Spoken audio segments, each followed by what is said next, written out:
Meet the editors. ചോദ്യം ഇതാണ്, വെട്ടിയ പട്ടികയോ?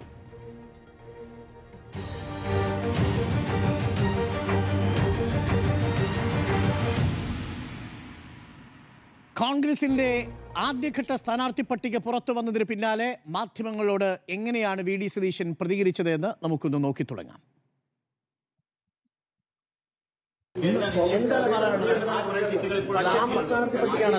പട്ടിക വന്നെങ്കിൽ ഒരു പ്രതികരണം തരാം. എന്തായാലും 55 പേര് പട്ടിക വന്ന ആത്മവിശ്വാസത്തോടെ ഇറങ്ങുകയാണല്ലേ. കുറെ പ്രധാനപ്പെട്ട സീറ്റുകൾ ഇപ്പോഴും പേരുകളായിരുന്നു.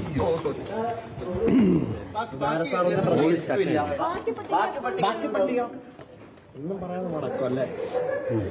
ഇപ്പൊ തിരിച്ചു പോകാൻ ഞാൻ വേറെ ആവശ്യത്തിന് വന്ന പേപ്പർ എടുക്കാൻ വന്നു. മാധ്യമപ്രവർത്തകർ 2 തവണ സമീപിച്ചപ്പോഴും സതീശൻ ഒഴിഞ്ഞുമാറുകയായിരുന്നു. ചോദ്യങ്ങൾ ആവർത്തിച്ചപ്പോഴെല്ലാം പറയാം എന്ന മറുപടി നൽകി സതീശൻ വേഗത്തിൽ മടങ്ങി. ചോദ്യം ഇതാണ്, വെട്ടിയ പട്ടികയോ? സ്മൃതി, വെട്ടിയ പട്ടികയാണോ? വെട്ടിയ പട്ടിക എന്നതിനപ്പുറം കെ സുധാകരൻ തുടരുന്ന ഈ യുദ്ധമാണ് ഇതിലെ ഏറ്റവും വലിയ പ്രശ്നമെന്ന് തോന്നുന്നു. ഇപ്പോൾ പ്രതിപക്ഷ നേതാവിനെ പോലും നിശബ്ദരായി പോകാൻ പ്രേരിപ്പിച്ചിരിക്കുന്ന ഘടകം അതാണ്. നമുക്കറിയാം, ഇവിടെ രാഹുൽ ഗാന്ധി വന്ന് അന്ന് ഈ ഗ്യാരണ്ടികൾ നൽകിയ സമയത്ത് പറഞ്ഞിരുന്ന ആ ഒരു സംഘനൃത്തമുണ്ടല്ലോ, ആ സംഘനൃത്തത്തിൽ ഇപ്പോൾ സംഘനൃത്തം മാറ്റി ഇപ്പോൾ സിംഗിൾ ഡാൻസ് കളിച്ചുകൊണ്ടിരിക്കുകയാണ് കെ സുധാകരൻ. അത് പാർട്ടിയെ ആകെ തന്നെ പ്രതിരോധത്തിലാക്കിക്കൊണ്ടാണ് നടത്തിക്കൊണ്ടിരിക്കുന്നത് എന്നുള്ളതാണ്. അപ്പോൾ അത് വലിയൊരു പ്രശ്നമാണ്. ഇപ്പോൾ തിരഞ്ഞെടുപ്പ് കമ്മീഷൻ തീയതി പ്രഖ്യാപിച്ചപ്പോൾ ഇത് 3ാമത്തെ ദിവസമാണ്. തീയതി പ്രഖ്യാപിച്ച് 24 മണിക്കൂറിനകം സ്ഥാനാർത്ഥി പട്ടിക എന്ന ആത്മവിശ്വാസം ഇവിടെ വിയർപ്പൊഴുക്കിയ നേതാക്കൾക്കുണ്ടായിരുന്നു. അതിനെയെല്ലാം വെള്ളത്തിലാക്കിക്കൊണ്ട് ചില മുതിർന്ന നേതാക്കൾ, ചില MP-മാർ നടത്തുന്ന ഈ യുദ്ധം, അത് യഥാർത്ഥത്തിൽ ആരോടാണ് യുദ്ധം എന്നുള്ള ചോദ്യമാണ് ഏറ്റവും പ്രധാനം. ഇന്നിപ്പോൾ വന്നിരിക്കുന്ന പട്ടിക, അതിൽ പുതുമുഖങ്ങളുണ്ട്. ആ പുതുമുഖങ്ങൾ വരുമ്പോൾ ഇവരൊക്കെ ആരാണ് എന്ന ആദ്യഘട്ടത്തിൽ നമുക്ക് തോന്നാം. നമുക്കറിയില്ല എങ്കിലും അതത് മണ്ഡലങ്ങൾക്ക് അറിയുന്നവരാണ് എന്നാണ് ഞാൻ സൂക്ഷ്മമായി പരിശോധിച്ചപ്പോൾ മനസ്സിലായിട്ടുള്ളത്. ഇപ്പോൾ നമുക്ക് നോക്കാം. ധർമ്മടത്ത് അബ്ദുൾ റഷീദിനെ നിർത്തിയിരിക്കുന്നു, മുഖ്യമന്ത്രിക്കെതിരായ സ്ഥാനാർത്ഥി. പക്ഷേ അബ്ദുൾ റഷീദിനെ യഥാർത്ഥത്തിൽ തളിപ്പറമ്പിൽ നിർത്തുകയായിരുന്നെങ്കിൽ കുറച്ചുകൂടി ഗുണം ചെയ്തേനെ എന്നുള്ളതാണ്. കാരണം തളിപ്പറമ്പിൽ കഴിഞ്ഞ തദ്ദേശ തെരഞ്ഞെടുപ്പിൽ UDF-ന് 2000 വോട്ടിന്റെ എഡ്ജുണ്ട്. തളിപ്പറമ്പിലെ ചില മേഖലകൾ ലീഗിന് സ്വാധീനമുള്ള മേഖലകളാണ്. അപ്പോൾ അവിടെ ഇപ്പോൾ എടുത്തിരിക്കുന്ന തീരുമാനം എന്താണ്? TK ഗോവിന്ദനെ പിന്തുണയ്ക്കാം എന്നുള്ളതാണ്. ആ തീരുമാനം ഒരു തെറ്റായ തീരുമാനമാണ് എന്നാണ് ഞാൻ മനസ്സിലാക്കുന്നത്. ഇപ്പോൾ CPM-ൽ നിന്ന് പുറത്തേക്ക് വരുന്ന പ്രധാനപ്പെട്ട നേതാവ് എന്ന നിലയ്ക്ക് അദ്ദേഹം ഇന്നലെ നടത്തിയിരിക്കുന്ന പ്രതികരണങ്ങളെല്ലാം CPM-നെ പ്രതിരോധത്തിലാക്കുന്നതാണ്. പക്ഷേ അങ്ങനെ ഒരാൾ പുറത്തിറങ്ങി മത്സരിക്കാൻ തയ്യാറാവുന്നു എന്ന് പറയുമ്പോഴേക്കും നമുക്കത് ആളില്ല, നമുക്ക് എന്നാൽ പിന്തുണച്ചേക്കാം എന്ന രൂപത്തിലേക്ക് കോൺഗ്രസ് പോകുന്ന ഒരു ആത്മവിശ്വാസക്കുറവിൻ്റെ ഭാഗമായിട്ടാണ്. അവിടെ അങ്ങനെ ഒരു തീരുമാനം വന്നപ്പോൾ തന്നെ അവിടെ വലിയ രീതിയിൽ കോൺഗ്രസിനകത്തും എതിർപ്പുയർന്നുണ്ട്. പലയിടത്തും പ്രവർത്തകർ എതിർപ്പ് പ്രകടിപ്പിച്ചു കഴിഞ്ഞു. അതപ്പോൾ തെരഞ്ഞെടുപ്പിൽ എങ്ങനെ പ്രതിഫലിക്കുമെന്നുള്ളതാണ്. അപ്പോൾ ഒരു നേട്ടമുണ്ടാക്കാവുന്ന സ്ഥലത്തും അത് ചെയ്യാതെ ഒരാൾ പുറത്തേക്കിറന്ന് നോക്കി നിൽക്കുകയാണോ എന്ന മട്ടിൽ ഇപ്പോൾ അമ്പലപ്പുഴയിലെ വിഷയം വേറെയാണ്. അവിടെ G. സുധാകരൻ എന്നുള്ളത് അങ്ങനെ തലയെടുപ്പുള്ള ഒരു നേതാവാണ്. G. സുധാകരനെ സംബന്ധിച്ച് അവിടുത്തെ G. സുധാകരൻ എത്രത്തോളം പ്രധാനപ്പെട്ട CPM-ലെ നേതാവാണെന്ന് നമുക്കറിയാം. BS കഴിഞ്ഞാലുള്ള അടുത്ത നേതാവ് എന്ന രൂപത്തിൽ ആലപ്പുഴയിൽ അത്രയും ശക്തനായ നേതാവാണ്. അദ്ദേഹം പുറത്തേക്ക് വരുമ്പോൾ അദ്ദേഹത്തെ പിന്തുണയ്ക്കുന്ന ഒരു തരത്തിൽ നേട്ടമാകുമെന്ന് കരുതാം. അപ്പോഴും ലിജു എവിടെയെന്ന് ചോദ്യമുണ്ട്. ലിജുവിന് ഒരു മണ്ഡലമുണ്ടോ എന്നുള്ള ചോദ്യമുണ്ട്. അപ്പോൾ അതൊക്കെ ഒരു പ്രധാനപ്പെട്ട വിഷയമായി അവിടെ നിൽക്കുന്നു. അങ്ങനെ ഒരു കാര്യം. അടുത്തത് പേരാവൂർ അഡ്വക്കേറ്റ് സണ്ണി ജോസഫാണ്. പേരാവൂർ അഡ്വക്കേറ്റ് സണ്ണി ജോസഫിന് കഴിഞ്ഞ 3 തെരഞ്ഞെടുപ്പിലും അദ്ദേഹം ജയിച്ച MLA ആണ്. അപ്പോൾ 4ാമത്തെ മത്സരത്തിന് ഒരുങ്ങുമ്പോൾ അദ്ദേഹത്തിന് ആ ആത്മവിശ്വാസം ഉണ്ടായിരുന്നു, സഭയുടെ പിന്തുണ എന്നുള്ള ആത്മവിശ്വാസം ഉണ്ടായിരുന്നു. പക്ഷേ ഇപ്പോൾ നമ്മൾ ഇന്ന് കാണുന്നത് എന്താണ്?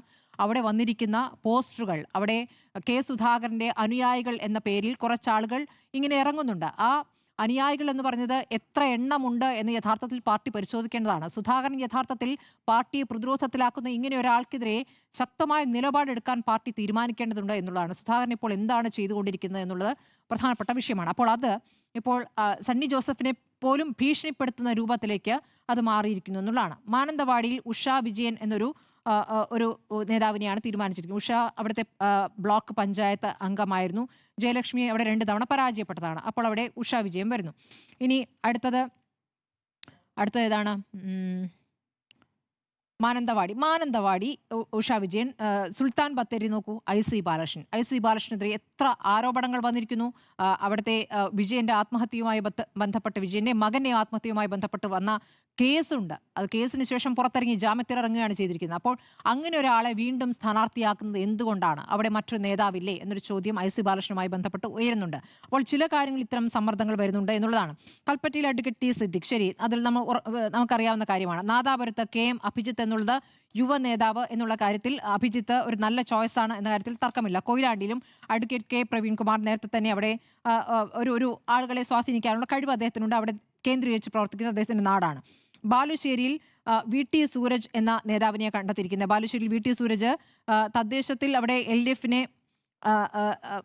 LDFനെതിരെ 12,408 വോട്ടിന്റെ ലീഡ് UDF ഉണ്ട് തദ്ദേശത്തിൽ. അപ്പോൾ അതവിടെ അവിടെ സച്ചിൻ ദേവിനോട് ഏറ്റുമുട്ടാവുന്ന യൂത്ത് കോൺഗ്രസിലെ ഒരു പ്രധാനപ്പെട്ട നേതാവിനെ തന്നെയാണ് ആ സംവരണ മണ്ഡലത്തിൽ കണ്ടെത്തിയിരിക്കുന്നത്. അപ്പോൾ ഒരു നല്ല പോരാട്ടമാണ്, യുവ നേതാവാണ് എന്നുള്ളതാണ്. ഇനി അടുത്തത് എലത്തൂരിൽ വിദ്യാ ബാലകൃഷ്ണൻ. എലത്തൂരിൽ നമുക്കറിയാലോ, അവിടെ ആരാണ്? ശശീന്ദ്രനാണ്. ശശീന്ദ്രനെതിരെ പാർട്ടിക്കകത്ത് തന്നെ പടയൊരുക്കമുണ്ട്. അപ്പോൾ അവിടെ തന്നെയുള്ള യൂത്ത് കോൺഗ്രസിന്റെ ഒരു യുവ നേതാവ് വിദ്യാ ബാലനെ അവിടെ തെരഞ്ഞെടുക്കുന്നു എന്നുള്ളതാണ്. അതൊരു പരീക്ഷണമായിരിക്കാം, പക്ഷേ അതൊരു നല്ല പരീക്ഷണമെന്ന് ഞാൻ കരുതുന്നു. കോഴിക്കോട് നോർത്തിൽ അഡ്വക്കേറ്റ് K ജയൻ, അദ്ദേഹം നല്ല ഒരു ഇലക്ഷൻ മാനേജറാണ്. അദ്ദേഹം കാലങ്ങളായി പരിഗണിക്കപ്പെടാതിരുന്ന ഒരു പേരാണ്. അദ്ദേഹത്തിന് ഒരു അവസരം കിട്ടുന്ന നിലയ്ക്ക് ജയന്തിന്റെ കാര്യത്തിലും, ജയന്ത് അവിടെ മത്സരിക്കാൻ നിൽക്കുന്നത് തോട്ടത്തിൽ രവീന്ദ്രനോടാണ്. തോട്ടത്തിൽ രവീന്ദ്രൻ പല തെരഞ്ഞെടുപ്പുകളായി വിജയിച്ചിട്ടുണ്ട്. പക്ഷേ ആവർത്തിക്കപ്പെടുന്ന ഒരു മുഖം എന്ന നിലയ്ക്ക് ജയന്തിനും അവിടെ എന്താ പറയുക, ഈ പാർട്ടി വോട്ടല്ലാതെ തന്നെ 10,000-10,000 വോട്ട് പിടിക്കാനുള്ള കഴിവ് ജയന്തിന് ഉണ്ട് എന്നുള്ളതാണ്. അപ്പോൾ ജയന്തിനെ നമുക്ക് കുറ്റപ്പെടുത്താൻ പറ്റില്ല, അല്ലെങ്കിൽ ഒരു മോശം സ്ഥാനാർത്ഥി എന്ന് പറയാൻ പറ്റില്ല. നിലമ്പൂരിൽ ആര്യടൻ ഷൗക്കത്ത് തന്നെ, വണ്ടൂരിൽ AP അനിൽകുമാർ തന്നെ, തവനൂരിലാണ് VS ജോയ് നേരത്തെ ഷൗക്കത്തിന് വേണ്ടി മാറിക്കൊടുത്ത, നമുക്കറിയാം ആ ദൃശ്യങ്ങളൊക്കെ. എനിക്കൊരു പിണക്കവുമില്ല എന്ന രൂപത്തിൽ തന്നെ അന്ന് ഷൗക്കത്തിനോട് ചേർന്ന് നിൽക്കുന്ന, അദ്ദേഹത്തിന് ഉള്ളിൽ വിഷമം ഉണ്ടായിട്ട് പോലും ആ വിഷമം പുറത്തേക്ക് കാണിച്ചിരുന്നില്ല. അങ്ങനെയുള്ള ജോയ്ക്ക് തവനൂരാണോ കൊടുക്കേണ്ടതെന്നൊരു ചോദ്യമുണ്ട്. പക്ഷേ തവനൂരിലും നല്ല മത്സരം തന്നെ കാഴ്ചവെക്കും. KT ജലീലിനെതിരെ ശക്തമായി മത്സരിക്കാൻ എന്തായാലും ജോയ്ക്ക് സാധിക്കുമെന്ന് തന്നെയാണ് എനിക്ക് തോന്നുന്നത്. പൊന്നാനിയിൽ നൌഷാദ് അലിയും കോൺഗ്രസിലെ പ്രധാനപ്പെട്ട നേതാവാണ്. അവിടെയും പൊന്നാനി എന്ന് പറയുമ്പോൾ മലപ്പുറം ആകെ തന്നെയും എന്താണ് ലീഗ് പിടിക്കുന്ന സമയത്ത് പൊന്നാനിയാണ് എപ്പോഴും LDFന് ശക്തി കേന്ദ്രമായിരിക്കുന്നത്. അവിടെ നൌഷാദ് അലി ഒരു മത്സരത്തിനായി വരുന്നു എന്നുള്ളത് നമുക്ക് ചർച്ചകളിലൊക്കെ പങ്കെടുക്കുന്ന നമുക്ക് പരിചിതമായ മുഖം. തൃത്താലയിൽ VT ബൽറാമാണ്. കൊങ്ങാട് KA തുളസിയും പല തെരഞ്ഞെടുപ്പിലും പരാജയപ്പെട്ടിട്ടുണ്ടെങ്കിലും തുളസിയെ വീണ്ടും അവിടെ പരീക്ഷിക്കുന്നു. മലമ്പുഴയിൽ MP യുടെ ഭാര്യ എന്നത് മാത്രമല്ല അവരുടെ ഒരു ഐഡന്റിറ്റി എന്നുള്ളതാണ്. അവർ നേരത്തെയും പലതവണ മത്സരിച്ചിട്ടുണ്ട്, പല സ്ഥാനങ്ങളിൽ നിന്നിട്ടുണ്ട്. മലമ്പുഴയിൽ A സുരേഷ് ഇപ്പോൾ കോൺഗ്രസിലേക്ക് വന്നിരിക്കുകയാണ്. അപ്പോൾ കോൺഗ്രസ് അംഗമായിരിക്കുന്ന സുരേഷും പിന്നെ VSനുമായി ബന്ധപ്പെട്ട രണ്ടാളുകൾ തമ്മിലുള്ള മത്സരം എന്ന രൂപത്തിൽ മലമ്പുഴ അങ്ങനെ ശ്രദ്ധാകേന്ദ്രമാവുന്നതാണ്. തരൂരിൽ KC സുബ്രഹ്മണ്യൻ, ചുറ്റൂരിൽ അഡ്വക്കേറ്റ് സുമേഷ് അച്യുതൻ, ആ പേരുകളൊക്കെ നമുക്കറിയാവുന്നതാണ്. നെന്മാറയിൽ ജില്ലാ പ്രസിഡന്റ് T തങ്കപ്പൻ വരുന്നു. ആലത്തൂരിൽ KN ഫെബിൻ, ഒരു പുതിയ പേരാണ് ഫെബിൻ, പക്ഷെ അവിടത്തുകാർക്ക് പരിചിതമാണ് എന്നുള്ളതാണ്. ഒല്ലൂരിൽ അഡ്വക്കേറ്റ് ഷാജി J കോടങ്കത്ത് എന്ന് പറയുന്നത് നല്ല മത്സരം കാഴ്ചവെക്കുന്ന ഒരാളാണ് എന്നാണ് ആ നാട്ടുകാർ പറയുന്നത്. കോടങ്കത്തിന് നല്ല മത്സരം കാഴ്ചവെക്കാൻ പറ്റും. തൃശ്ശൂരിൽ അതുപോലെ തന്നെ രാജൻ പല്ലൻ അവിടെ മത്സരിക്കാൻ നിൽക്കുന്ന മുൻ മേയറാണ്. അവിടെ ക്രൈസ്തവ വോട്ട് നേടാൻ അത് സഹായിക്കുമെന്ന് പറയുന്നു. അങ്ങനെ നമ്മളിപ്പോൾ മുഴുവൻ പേരിലേക്ക് ഞാൻ വരുന്നില്ല. എറണാകുളത്തേക്ക് എത്തുമ്പോൾ നമുക്കറിയാം എറണാകുളത്ത് ചില പ്രശ്നങ്ങളുണ്ട്. എറണാകുളത്ത് പലരെയും പരിഗണിച്ചിട്ടില്ല എന്നുള്ള കാര്യം. എറണാകുളത്ത് പല സീറ്റിലും തീരുമാനമായിട്ടില്ല. തലസ്ഥാനത്തും ആ പ്രശ്നം അവിടെ നിൽക്കുന്നു. ഇപ്പോൾ വന്നിരിക്കുന്ന പേരുകളൊന്നും തന്നെ ഏതെങ്കിലും ഒരു നേതാവ് അടിച്ചേൽപ്പി അല്ലെങ്കിൽ നേതാവിൻ്റെ ഒരു മേൽക്കൈയിൽ ഉണ്ടായിരിക്കുന്ന പേരുകളാണെന്ന് ഞാൻ കരുതുന്നില്ല. എല്ലാം യുവ നേതാക്കളാണ്. പലരുടെ പേരുകൾ നമുക്കറിയില്ല. ഒരു കാര്യം മനസ്സിലാക്കേണ്ടത്, കഴിഞ്ഞ നിയമസഭാ തെരഞ്ഞെടുപ്പിൽ CPM-ഉം പുതുമുഖങ്ങൾക്ക് ഒരുപാട് അവസരം നൽകിയിരുന്നുള്ളതാണ്. അവരൊക്കെ MLA ആയിരിക്കുന്നു. അപ്പോൾ 56 സിറ്റിംഗ് MLA-മാരെ CPM പരീക്ഷിക്കുമ്പോൾ ഇവിടെ 19 സിറ്റിംഗ് MLA-മാർ വരുന്നു.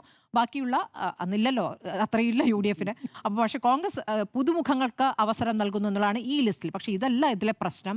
ഇനിയുള്ള ഈ തർക്ക പ്രദേശങ്ങൾ, ആ പ്രദേശങ്ങളിൽ എന്താണ് എന്നുള്ളതാണ് വളരെ പ്രധാനപ്പെട്ട വിഷയമാണ്. അതിൽ സുധാകരനും ചില എം പിമാരും എടുത്തിരിക്കുന്ന തീരുമാനം, ഇവിടെ ഇത്രത്തോളം നേതാക്കൾ നാട് മുഴുവൻ നടന്ന് വിയർപ്പൊഴുക്കി ചില ബദലുകൾ മുന്നോട്ട് വെച്ച് വരുന്ന സമയത്താണ് എനിക്ക് സീറ്റില്ലെങ്കിൽ നിങ്ങൾ അങ്ങനെ ജയിക്കണ്ട എന്ന രൂപത്തിൽ പാർട്ടിയെ വെല്ലുവിളിക്കുന്ന ആ നേതാവിനെ ആ രൂപത്തിൽ പൂട്ടാൻ പാർട്ടിക്ക് കഴിഞ്ഞിട്ടില്ലെങ്കിൽ അത് വലിയ ബുദ്ധിമുട്ടാകും എന്നുള്ളതാണ്. ഈ നേരത്തെ സ്മൃതി പറഞ്ഞല്ലോ, ഇന്നത്തെ തർക്കം മീൻസ് ഇങ്ങനെ ആരും അടിച്ചേൽപ്പിച്ചതല്ല എന്ന് പറഞ്ഞു. പക്ഷേ എന്നിട്ടും ഈ 50 മണിക്കൂറായിട്ടും 55 പേരുടെ പേരേ വരുന്നുള്ളൂ. എന്താ കാര്യം? തർക്ക പ്രദേശങ്ങൾ വേറെയുണ്ട്. ആ പ്രദേശങ്ങളിൽ ഞാൻ പറഞ്ഞു, ഞാൻ വന്ന ലിസ്റ്റിലെ കാര്യമാണ് പറഞ്ഞത്. തർക്കമില്ലാത്ത പ്രദേശങ്ങളുടെ തീർക്കാൻ വേണ്ടി ഇത്ര ദിവസം എടുത്ത് ഈ ലിസ്റ്റിൽ പലയിടത്തും 2-3 പേരുകൾ വന്നിരുന്നു. ആ പേരുകളിൽ നിന്നും ഒരു പേരിലേക്ക് എത്താനെടുത്ത കണ്ടാൽ മതി. ഇനിയുള്ളതിടത്തും 2-3 പേരുണ്ട്. അവിടെ തിരുവനന്തപുരത്തൊക്കെ പലയിടത്തും വരാനുണ്ട്. ഇപ്പൊ വന്നേക്കുന്നതിൽ 2-3 പേര് വെട്ടിയിട്ടില്ലേ?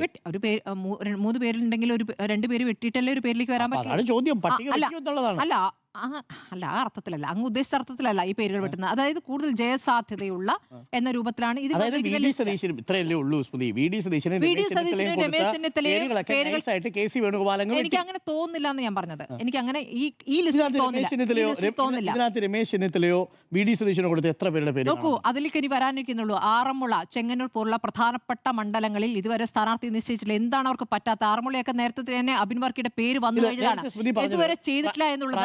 പ്രാദേശികമായിട്ടുള്ള ആളുകളുടെ വികാരം മനസ്സിലാക്കിയെന്ന് പറയുന്നു. ചിറയൻകീഴ് രമ്യ ഹരിദാസിനെ കൊണ്ട് രമ്യ, അത് ഞാൻ പറയാൻ വിട്ടുപോയി. എല്ലാ തെരഞ്ഞെടുപ്പിലും ഇങ്ങനെ ഇറങ്ങി പുറപ്പെട്ട് ചില നേതാക്കളെ മസ്കയടിച്ച് സോപ്പിട്ട് സീറ്റ് തരപ്പെടുത്തുക എന്നൊരു രീതിയിലേക്ക് അവർ വരുന്നുണ്ട്. അത് വളരെ മോശമാണ്. കാരണം പ്രാദേശികമായി ചിലക്കര എങ്ങനെയാണ് തോറ്റത്? സാധ്യത ഉണ്ടായിരുന്നതാണ്. ആ സാധ്യത ഇല്ലാതാക്കിയത് അവരാണ്. ഇപ്പോഴും അത് തന്നെയാണ് ചെയ്തിരിക്കുന്നത്. അങ്ങിപ്പോ പറഞ്ഞ പേരുമായി ബന്ധപ്പെട്ട അങ്ങനെയുള്ള സ്വാധീനമൊക്കെ എന്തായാലും രമ്യ ഹരിദാസ് നേടിയിട്ടുണ്ടെന്നുള്ളതാണ്. അല്ല, വശമതരാകുന്നു എന്നുള്ളതാണ് പ്രശ്നം. മാത്രമല്ല അവിടെ വളരെ പ്രാദേശികമായി വേറെ പ്രധാനപ്പെട്ട നേതാക്കളെ അവർ മുന്നോട്ട് വയ്ക്കുന്നുണ്ട് ആ പ്രദേശത്ത്. അവരെയൊക്കെ ഒഴിവാക്കിയിട്ടാണ് രമ്യ ഹരിദാസിനെ പരിഗണിച്ചത്. അതൊരു തെറ്റായ തീരുമാനം തന്നെയാണ് ഞാൻ പറയുന്നത്. എന്നാലും നോക്കാം. അവിടെ ഒരു ശക്തമായ മത്സരം എന്ന നിലയ്ക്കാണ് രമ്യ ഹരിദാസിനെ കൊണ്ടുവന്നത് എന്നൊരു വാദമാണ് പറയുന്നത്. പക്ഷെ അത് എത്രത്തോളം ഫലവത്താകുമെന്നുള്ളതാണ്. അങ്ങനെയാണെങ്കിൽ നേരത്തെയുള്ള തെരഞ്ഞെടുപ്പിലും അത് പ്രതിഫലിക്കണമായിരുന്നല്ലോ. എല്ലായിടത്തും അങ്ങനെ പാട്ടുപാടി ജയിക്കാമെന്ന് കരുതുന്നത് ശരിയല്ല. ഈ കെ പി അനിൽകുമാർ രാജിവെച്ച് പോയപ്പോൾ പറഞ്ഞത് ഓർക്കുന്നുണ്ടോ? മുഴുവനും പറയാൻ കൊള്ളില്ല, എന്നാലും പെട്ടിയെടുക്കുന്നവർക്ക് മാത്രമാണ് സീറ്റ് കിട്ടുന്നത് എന്നുള്ളതാണ്, ബാക്കിയുള്ളത് പറയാൻ കൊള്ളില്ല എന്ന് അദ്ദേഹം പറഞ്ഞതുമായി ബന്ധപ്പെട്ട്. അപ്പോൾ അങ്ങനെ ഉള്ള നിലപാട് ഇപ്പോഴും ഈ സീറ്റ് തർക്കത്തിന്റെ കാര്യത്തിലും ഉണ്ടാകുന്നുണ്ടെങ്കിൽ അത് അനുഭവിക്കേണ്ടത് കോൺഗ്രസ് ആണ്. അതിന് മാറ്റം വരുത്താൻ കഴിഞ്ഞില്ലെങ്കിൽ പിന്നെ എന്താണ്? ഇതിനകത്ത് എനിക്കൊരു സംശയമുള്ളത് വെട്ടിയില്ല എന്ന് പറഞ്ഞതുകൊണ്ടാണ് ഞാൻ സ്മൃതിയുടെ അടുത്ത് ചോദിച്ചത്. പിന്നെ ഞാൻ പറഞ്ഞ ലിസ്റ്റിൽ മുഴുവൻ അങ്ങനത്തെ ഉദ്ദേശിച്ച തരത്തിൽ വെട്ടാന്ന് എനിക്ക് തോന്നുന്നില്ല. ഇനിയിപ്പോ അടുത്ത ലിസ്റ്റ് കൂടെ പൂർണ്ണമായിട്ടില്ലല്ലോ. വയനാട്ടിൽ സി കെ ജാനുവിന് സീറ്റ് കൊടുത്തിട്ടില്ല. സി കെ ജാനുവിന്റെ പേരുണ്ടായിരുന്നു. വൈക്കത്ത് സണ്ണി കപ്പിക്കാട് സതീശന്റെ നോമിനി ആയിരുന്നില്ലേ? സതീശനല്ലേ സണ്ണി കപ്പിക്കാടിനെ വിളിച്ചത്? എന്നിട്ട് സണ്ണി കപ്പിക്കാടിന്റെ പേര് വെട്ടി. അപ്പോൾ സണ്ണി കപ്പിക്കാട് എന്നത് പരസ്യമായ പ്രതികരണത്തിന് വന്നു. പട്ടികയിൽ വെട്ടിത്തിരുത്തോ എന്നുള്ളതാണ് ചോദ്യം. വെട്ടിയ പട്ടികയോ എന്നുള്ളതാണ്. വെട്ടിയ പട്ടികയാണോ മധു? വെട്ടിയ പട്ടികയാണ്. അത് വി ഡി സതീശനെ വെട്ടിയ പട്ടികയാണ് എന്നാണ് ഞാൻ വിചാരിക്കുന്നത്. ഞാൻ 2021 കോൺഗ്രസിനെ കുറിച്ചാണ് ഓർക്കുന്നത്. ഇന്നത്തെ ഒരു ചിത്രമുണ്ടല്ലോ, ഈ വാർത്താ സമ്മേളനത്തിന് വേണ്ടിയിട്ട് മാധ്യമങ്ങളുടെ മുന്നിലേക്ക് കെ സി വേണുഗോപാലും സണ്ണി ജോസഫും വി ഡി സതീശനും ഷാഫി പറമ്പിലും അടങ്ങുന്ന UDFന്റെ ഒരു വലിയ സംഘം വന്ന് നിൽക്കുന്നത്. അപ്പോൾ വി ഡി സതീശൻ്റെ മുഖം, കുറച്ചു മുമ്പ് നമ്മൾ ഈ ചർച്ച തുടങ്ങിയതിന് ശേഷം വി ഡി സതീശൻ്റെ പ്രതികരണം, ഒട്ടിച്ചു വെച്ചൊരു ചിരി. ഞാൻ അതിനു മുമ്പുള്ളൊരു സതീശനെ ഓർക്കാം. 2021 മെയ് 22 പ്രതിപക്ഷ നേതാവായിട്ട് ചുമതല ഏറ്റെടുക്കുന്ന സതീശൻ തുടർ പരാജയത്തിൻ്റെ ഒരു പാതാളത്തിലാണ് UDF എന്ന് പറയുന്ന സംവിധാനം, കോൺഗ്രസ് എന്ന് പറയുന്ന സംവിധാനം. അവിടെ നിന്ന് വി ഡി സതീശൻ എന്നൊരു പേരിങ്ങനെ വരികയാണ്. അയാൾ ആ പാർട്ടിയെ കൈപിടിച്ചുയർത്താൻ തീരുമാനിക്കുകയാണ്. അയാൾ ഓരോ കോൺഗ്രസ്സുകാർക്ക് നേരെയും ആ കൈ നീട്ടുകയാണ്. അത് ആ സംഘടനാ സംവിധാനം ഏറ്റെടുക്കുകയാണ്. അവിടെ നിന്ന് നമ്മൾ ഇപ്പം നോക്കൂ, ആന്റണിക്കൊപ്പം ഉണ്ടായിരുന്ന 10-60 പേര് അന്ന് അദ്ദേഹത്തിൻ്റെ കൂടെ ഇല്ല. ഉമ്മൻചാണ്ടിക്കൊപ്പം ഉണ്ടായിരുന്ന കോൺഗ്രസിൻ്റെ MLA-മാരായിരുന്ന 10-30 പേർ, 38 പേരാണെന്ന് തോന്നുന്നു, അന്ന് അദ്ദേഹത്തിൻ്റെ കൂടെ ഇല്ല. 21 പേരായിട്ട് ആ സംഘം ചുരുങ്ങിയിട്ടുണ്ട്. അവിടെ നിന്ന് വി ഡി സതീശൻ പണിയെടുക്കാനും പണിയെടുപ്പിക്കാനും തീരുമാനിക്കുകയാണ്. അങ്ങനെ ഉപതെരഞ്ഞെടുപ്പുകൾ വരുന്നു, പുതുപ്പള്ളി വരുന്നു, അതിനു മുമ്പ് തൃക്കാക്കര വരുന്നു, നിലമ്പൂർ വരുന്നു, ചേലക്കര നടന്നില്ല, ശരിയാണ്, പാലക്കാട്. അങ്ങനെ എല്ലായിടത്തും ഈ ഉപതെരഞ്ഞെടുപ്പുകളിൽ കോൺഗ്രസ് ഒരു അത്ഭുതം എന്ന നിലയ്ക്ക് പ്രവർത്തിക്കുന്നത് കാണുകയാണ്. സംഘടനാ സംവിധാനം മുഴുവനും അവിടെ നിൽക്കുന്നു. യൂത്ത് കോൺഗ്രസിൻ്റെ പ്രവർത്തകർ ഒരു വലിയ സ്ക്വാഡായിട്ട് അവിടെ ഇറങ്ങുന്നു. റിയലിൽ ചിലർ പ്രവർത്തിക്കുന്നു, റിയലായി ചിലർ പ്രവർത്തിക്കുന്നു. പക്ഷേ ഈ പ്രവർത്തനം നടക്കുന്നുണ്ട് എന്നതാണ്. അങ്ങനെ ആ പ്രവർത്തനത്തിൻ്റെ ഭാഗമായി വലിയ തോതിലുള്ളൊരു ആരവവും ആവേശവും ഒക്കെ യൂത്ത് കോൺഗ്രസിൻ്റെ ഭാഗത്തു നിന്നും കോൺഗ്രസിൻ്റെ ഭാഗത്തു നിന്നും അനുഭാവികളുടെ ഭാഗത്തു നിന്നും ഒക്കെ ഉണ്ടാകുന്നു. തദ്ദേശ തെരഞ്ഞെടുപ്പ് സാധാരണഗതിയിൽ സെറ്റ് ചെയ്തു വെച്ചിരിക്കുന്ന പാറ്റേൺ ആണ്. അത് CPM-ന് അനുകൂലമാണ് എന്ന വിലയിരുത്തലുകൾ വരുന്നു. പക്ഷേ തദ്ദേശ തെരഞ്ഞെടുപ്പിൽ എഡ്ജ് ഉണ്ടാകുന്നു. ഈ 19-1 എന്ന് പറയുന്ന അതേ നില ലോക്സഭാ തെരഞ്ഞെടുപ്പിൽ തുടരാൻ കഴിയുന്നു. അപ്പം അങ്ങനെ ജയിച്ചേക്കുമെന്നൊരു തോന്നൽ കോൺഗ്രസിൻ്റെ ഉള്ളിലുണ്ടാവുകയാണ്, UDF-ന് ഉള്ളിലുണ്ടാവുകയാണ്. അവിടെ കുറേ പേര് പിന്നെയും വരിക. ആരാ? ഒരു തവണ വെച്ചൊഴിഞ്ഞു പോയവരാണ്. എന്താ, പ്രതിപക്ഷ നേതാവായിട്ട് രമേശ് ചെന്നിത്തല ഇരുന്നപ്പോൾ നല്ല പ്രതിപക്ഷ നേതാവായിരുന്നില്ലേ? ആയിരുന്നു. പക്ഷെ ജയത്തിലെത്തിക്കാൻ കഴിഞ്ഞില്ല. പ്രതിപക്ഷ നേതാവ് എന്ന പദവിയിൽ നിന്ന് രമേശ് ചെന്നിത്തല മാറുന്നു, വി ഡി സതീശൻ വരുന്നു. അപ്പോൾ വി ഡി സതീശനിലാണ് പാർട്ടി വിശ്വസിച്ച് ആ ഉത്തരവാദിത്വം നിക്ഷേപിക്കുന്നത്. അദ്ദേഹമാണ് തെരഞ്ഞെടുപ്പ് ഫൈറ്റ് ചെയ്യുന്നത്, അദ്ദേഹമാണ് സംഘടനാ സംവിധാനം ഉണ്ടാക്കുന്നത്, അദ്ദേഹമാണ് യൂത്ത് കോൺഗ്രസിൻ്റെ പ്രവർത്തനങ്ങൾക്ക് പിന്തുണ നൽകുന്നത്, അദ്ദേഹമാണ് ഫണ്ട് കണ്ടുപിടിക്കുന്നത്, അദ്ദേഹമാണ് തെരഞ്ഞെടുപ്പ് ജയിപ്പിക്കുന്നത്. അപ്പോൾ അങ്ങനെ വരുന്നു. ജയിച്ചേക്കുമെന്ന് തോന്നുന്നിടത്തേക്ക് പലരായി വരികയാണ്. ഒരാൾ രാജ്യസഭാ സീറ്റ് മാറ്റിവെച്ച് ലോക്സഭയിൽ വന്ന് മത്സരിക്കുന്നു. രമേശ് ചെന്നിത്തല പുതിയ പുതിയ ആരോപണങ്ങളുമായിട്ട് വരുന്നു. എനിക്ക് ഇവരോടൊന്നും യാതൊരു ബഹുമാനക്കുറവുമില്ല കേട്ടോ.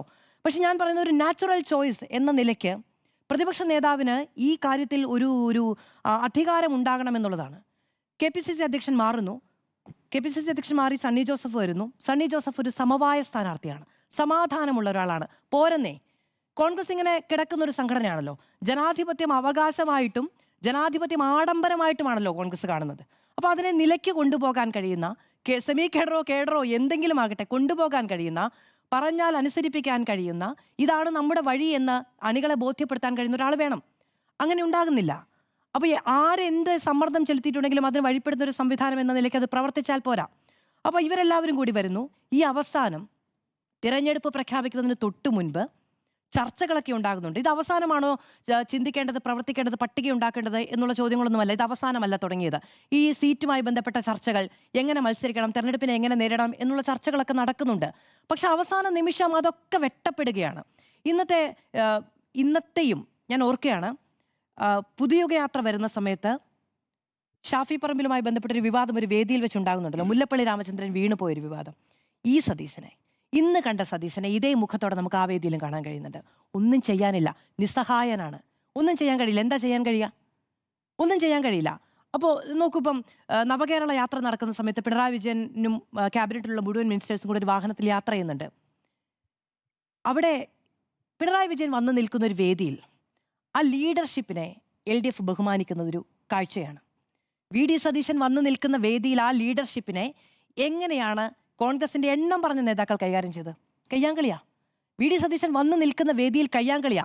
ആർക്കും സ്വന്തമായ അച്ചടക്കമില്ല. ആ കയ്യാങ്കളിയിൽ ഒരു മുതിർന്ന നേതാവ് വീണു പോവുക, വീണു പോയിട്ടില്ല എന്ന് പറയുക, അവിടെ ഒന്നും സംഭവിച്ചിട്ടില്ല, സ്നേഹത്തള്ളൽ എന്നായിരുന്നു. നല്ല തള്ളായിരുന്നു അത്, അതായിരുന്നു ആ വാക്ക്. അങ്ങനെയാണ് ഈ സംവിധാനം പിന്നീട് പ്രവർത്തിക്കുന്നത് കണ്ടത്. അതിനുശേഷം തെരഞ്ഞെടുപ്പിലേക്ക് വരുന്നു. തെരഞ്ഞെടുപ്പിന്റെ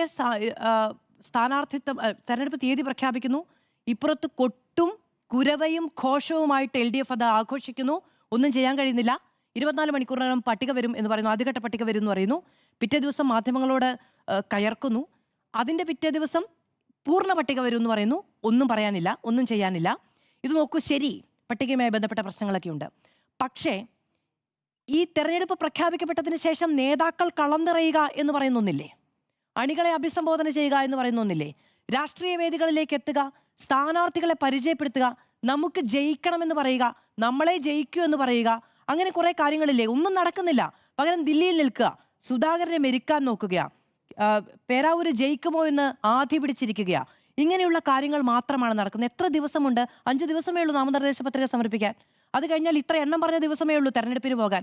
ഇവർക്ക് പുതുമുഖങ്ങളെ പ്രഖ്യാപിക്കാൻ കഴിഞ്ഞിട്ടുണ്ട്. അവരൊന്ന് പരിചയപ്പെടുത്താനുള്ള ഒരു ഗ്യാപ്പ് കൊടുക്കണ്ടേ? നിങ്ങൾ UDFന് വേണ്ടിയിട്ട് ഇന്ന സ്ഥാനാർത്ഥിക്ക് വോട്ട് ചെയ്യുമെന്ന് ഈ നേതാക്കൾ പോയി പറയണ്ടേ? തലയെടുപ്പുള്ള നേതാക്കൾ പോയി പറയണ്ടേ? അവിടെ സ്വന്തം സീറ്റ്, അതല്ലെങ്കിൽ KPCC അധ്യക്ഷന്റെ എതിരെ ബാനർ, നട്ട് നനച്ച് വളർത്തിയവരെ പരിഗണിച്ചില്ലെങ്കിൽ തിരിച്ചടി ഉണ്ടാകും. നോക്കണം, ഒരു സംഘടനാ സംവിധാനത്തെ മുന്നോട്ട് കൊണ്ടുപോകാനുള്ള ചുമതല ആരുടെ? ആത്യന്തികമായി KPCC അധ്യക്ഷനെ. ആ KPCC അധ്യക്ഷനെ വെല്ലുവിളിക്കുന്ന കേഡറുകളാണ് ഇവിടെ നിൽക്കുന്നത്. എന്നിട്ട് തിരഞ്ഞെടുപ്പ് ജയിക്കാൻ പോവുകയാണ്. ഇതിനൊരൊറ്റ മറുപടിയേ ഉള്ളൂ. ഈ സാമുദായിക നേതാക്കളുടെയോ അല്ലെങ്കിൽ ഈ പറയുന്ന സ്ഥാനാർത്ഥി മോഹം കൊണ്ടുണ്ടാകുന്ന ഇത്തരം പടലപ്പിടക്കങ്ങളെയോ പരിഗണിച്ച് ഇതിന് പരിഹാരം ഉണ്ടാക്കാമെന്ന് വിചാരിക്കുന്നതിനപ്പുറത്ത് ഹൈക്കമാൻഡ് എന്ന് പറയുന്ന ഒന്നുണ്ടെങ്കിൽ പ്രതിപക്ഷ നേതാവിനെയും KPCC അധ്യക്ഷനെയും വിശ്വാസത്തിലെടുത്തുകൊണ്ട് പട്ടിക പ്രഖ്യാപിക്കുക എന്നത് ഇനിയും താമസിച്ചൊന്നും പോയിട്ടില്ല. പക്ഷെ അത് മുന്നോട്ട് കൊണ്ടുപോകാൻ കഴിയുന്ന തരത്തിലുള്ള ഒരു എടുക്കാനുള്ള ഒരു ശരി, 23-ാം തീയതി വരെ നാമനിർദ്ദേശ പത്രിക സമർപ്പിക്കാൻ സമയമുണ്ടല്ലോ. താമസിച്ച് ശരിയാണ്. പക്ഷെ ഇത് നീട്ടിക്കൊണ്ട് പോകാതെ, പരമാവധി നീട്ടിക്കൊണ്ട് പോകാതെ എത്രയും പെട്ടെന്ന് പൂർത്തീകരിക്കാനുള്ള ഒരു ആർജവം കാണിക്കുകയാണെങ്കിൽ നേതാക്കളോടല്ല അണികളോട് കാണിക്കുന്ന ഒരു ന്യായവും നീതിയുമായിരിക്കും. ഇത് രാജ്മോഹൻ ഉണ്ണിത്താൻ പറഞ്ഞു കേട്ടല്ലോ രാവിലെ 23 നാമനിർദ്ദേശ പത്രിക കൊടുക്കുന്ന അന്ന് വരെ സമയമുണ്ട് പ്രഖ്യാപിക്കാൻ. ശരി, സുധാകരനെതിരെയും പറഞ്ഞിരുന്നു. അതെ അതെ. കോൺഗ്രസിന്റെ പട്ടിക വെട്ടിയ പട്ടികയാണോ എന്നുള്ളതാണ് ചോദ്യം. സുനിൽ, കോൺഗ്രസിന്റെ പട്ടിക വെട്ടാൻ വേണ്ടിയാണ് ഡൽഹിയിൽ കൊണ്ടുപോകുന്നത്. ഡൽഹിയിലെ ചർച്ചകളുടെ പ്രധാനപ്പെട്ട ലക്ഷ്യം എന്ന് പറയുന്നത് തന്നെ വെട്ടിനിരത്തലാണ്. അത് എത്രയോ കാലമായി അങ്ങനെ തന്നെയാണ്. പണ്ടൊക്കെയാണെങ്കിൽ ഈ കോൺഗ്രസിൻ്റെ സ്ഥാനാർത്ഥി നിർണയ ചർച്ച നടക്കുന്നത് രാത്രിയാണ്. അന്ന് അഹമ്മദ് പട്ടേൽ ഉണ്ടായിരുന്ന കാലത്ത് മദർ തെരേസ ക്രിസന്റ് റോഡിൽ അഹമ്മദ് പട്ടേലിൻ്റെ വീട്ടിൽ രാത്രി ചർച്ച 12 മണിക്കാണ് ആരംഭിക്കുന്നത്. രാത്രി 12 മണിക്ക് ചർച്ച തുടങ്ങും. പിന്നെ അത് തീരുന്നത് പുലർച്ചെ ഒരു 4 മണി 5 മണിക്കാണ് ചർച്ച അവസാനിക്കുക. അടുത്ത ദിവസം ഇതേപോലെ തന്നെ. ഈ അഹമ്മദ് പട്ടേലിന് രാത്രി ഉറക്കമില്ല, അയാൾ രാത്രിയാണ് ചർച്ച നടത്തുന്നത്.